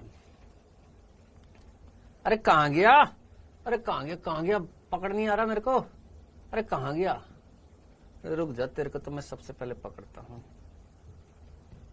कमेंट डिलीट तो नहीं कर दिया ना तूने, हाँ ये पकड़ा गया। कौन है, रवीना कुमारी।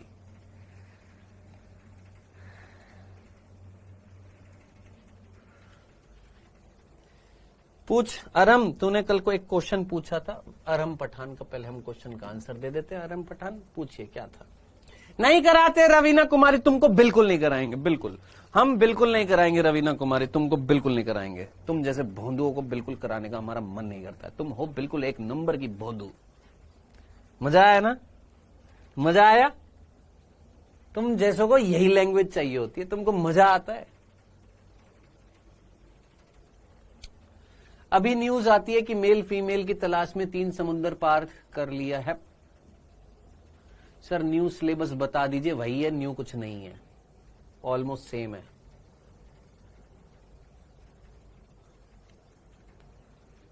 अरे यार ये क्लास में कराया तो था, एक वाहक के रूप में उपयोग में लिए जा रहे प्लाज्मिड सबसे महत्वपूर्ण लक्षण क्या होता है, बताया तो था तेरे को, प्रूफ तो करके बताया था। अगर तू किसी वाहक के अंदर वर्ण योग्य चिन्ह ले लेगा तो उसका फायदा क्या होएगा, जब तक उसमें ओरिजिन ऑफ रेप्लिकेशन नहीं होगा, ओआरआई नहीं होगा। सोच अगर ओआरआई नहीं है, मैं इसका क्या करूं, इसका क्या करूं, काट कर क्या करूंगा। सोच अगर ओआरआई नहीं होएगा तो काट कर, वाहक का मेन कार्य क्या है, हमारे डीएनए को ले जाकर उसकी कॉपीज बनाना। कॉपीज बनाने के लिए मेन कौन होएगा, ओआरआई। अगर मान ले वर्ण योग्य चिन्ह मिल भी रहा है, हम उसको प्रतिबंधन एंडोन्यूक्लियस से काट भी देंगे, अगर ओआरआई नहीं होगा तो उसका फायदा क्या होएगा, बताया तो है यार ये। हाँ हाँ, इसी चैप्टर में पढ़ाऊंगा प्रांजल वैष्णव।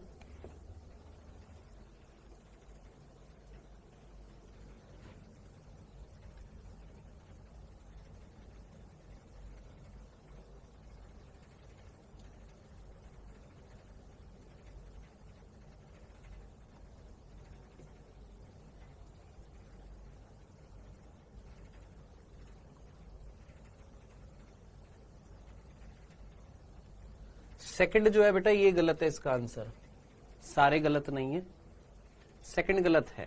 जीएम फसलें जो होती है वो हमारे लिए एलर्जिक रिस्पांस जनरेट करती है। हमने बीटी ब्रिंजल की बात अगर आपको याद आ रहा हो, मैंने आपको बताया था, तो ए हमारा करेक्ट हो गया। व्यावसायिक फसलों में पारजीनी देशी जातियों को संकटग्रस्त कर सकते हैं। उदाहरण बीटी जीव विष जो है जीन पराग में अभिव्यक्त होकर पॉलिनेटर जैसे मधुमक्खियों के लिए संकट उत्पन्न कर सकता है। बेटा ये बीटी विष जो होता है ये जाति विशिष्ट होता है, हर किसी के खिलाफ काम नहीं करता, ये मैंने आपको बताया था, तो ये गलत स्टेटमेंट है। ठीक है चाहत। बाकी जीएम फसलों का उत्पादन प्राकृतिक वातावरण को हानि पहुंचाता है और ये हमेशा महंगा होता है। ये महंगा होता है और प्राकृतिक वातावरण को हानि पहुंचा सकता है, बिल्कुल हानि पहुंचा सकता है। कब हानि पहुंचा सकता है ये आप अच्छे तरीके से जानते हैं।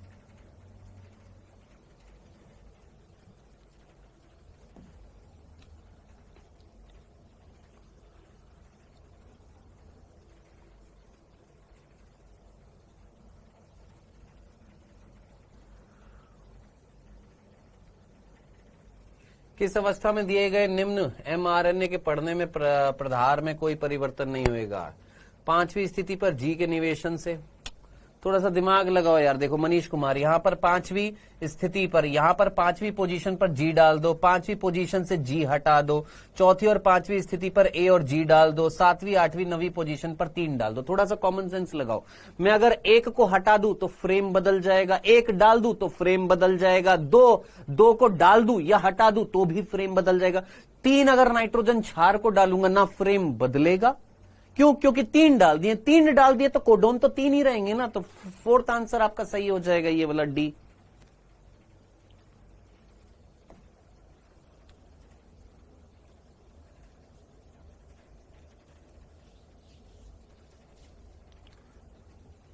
मुझे केवल ब्लैक स्क्रीन दिख रही है, वॉइस नहीं आ रही है। अनिकेत बेटा आप अपने फोन को एक बार अनइंस्टॉल करके वापस से इंस्टॉल करना। सर सूक्ष्म अंतःक्षेपण micro injections, Vandana Kumari, micro injections का उपयोग हम किस लिए करते हैं?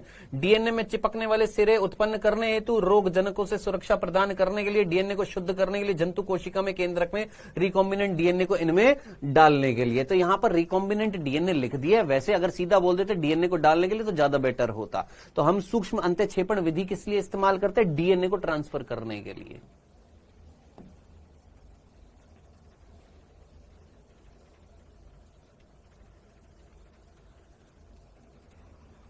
सर यदि ओआरआई है लेकिन एंडोन्यूक्लियस नहीं है तो बाबू एक्सोन्यूक्लियस हो सकता है। मान ले सिरे से हमने काट दिया और जोड़ दिया, फिर सिर्फ तो एंडोन्यूक्लियस से ही काट सकता है क्या? एक्सोन्यूक्लियस से नहीं काट सकता है क्या? है?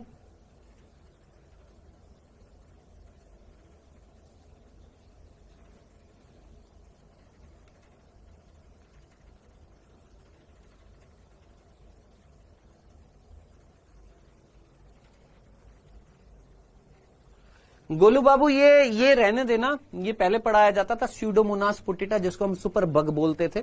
ये एक ऐसी जाति बनाई गई थी हमने बैक्टीरिया की जिसके अंदर हम लोगों ने कई सारे प्लाज्मिड डाले थे और ये प्लाज्मिड क्या करते थे? इसको सुपर बग में कन्वर्ट कर देते। यानी एक ऐसा आपका बैक्टीरिया जो पानी के अंदर जो गंदा तेल होता है ना, उस तेल को खत्म कर देता है। तो उसके लिए हमने बनाया था एक आनुवांशिक रूपांतरित क्या बैक्टीरिया जिसका नाम था स्यूडोमोनास पुटिटा, जिसको हम सुपर बग भी बोलते हैं। तो आप इसको निग्लेक्ट कर सकते हैं ऐसे क्वेश्चंस को। चलो जी मिलते हैं कल, ठीक है? इसके आगे का करेंगे। सर ये समझा दो बेटा, एक बार लेक्चर देख मेरे भाई। बारनेकल्स वाला मैंने तेरे को चैथेमिलस और बैलेनस दोनों प्रकार के बारनेकल्स पढ़ा दिए थे। प्लीज लेक्चर लिया करो सीरियस होकर। बाय बच्चों।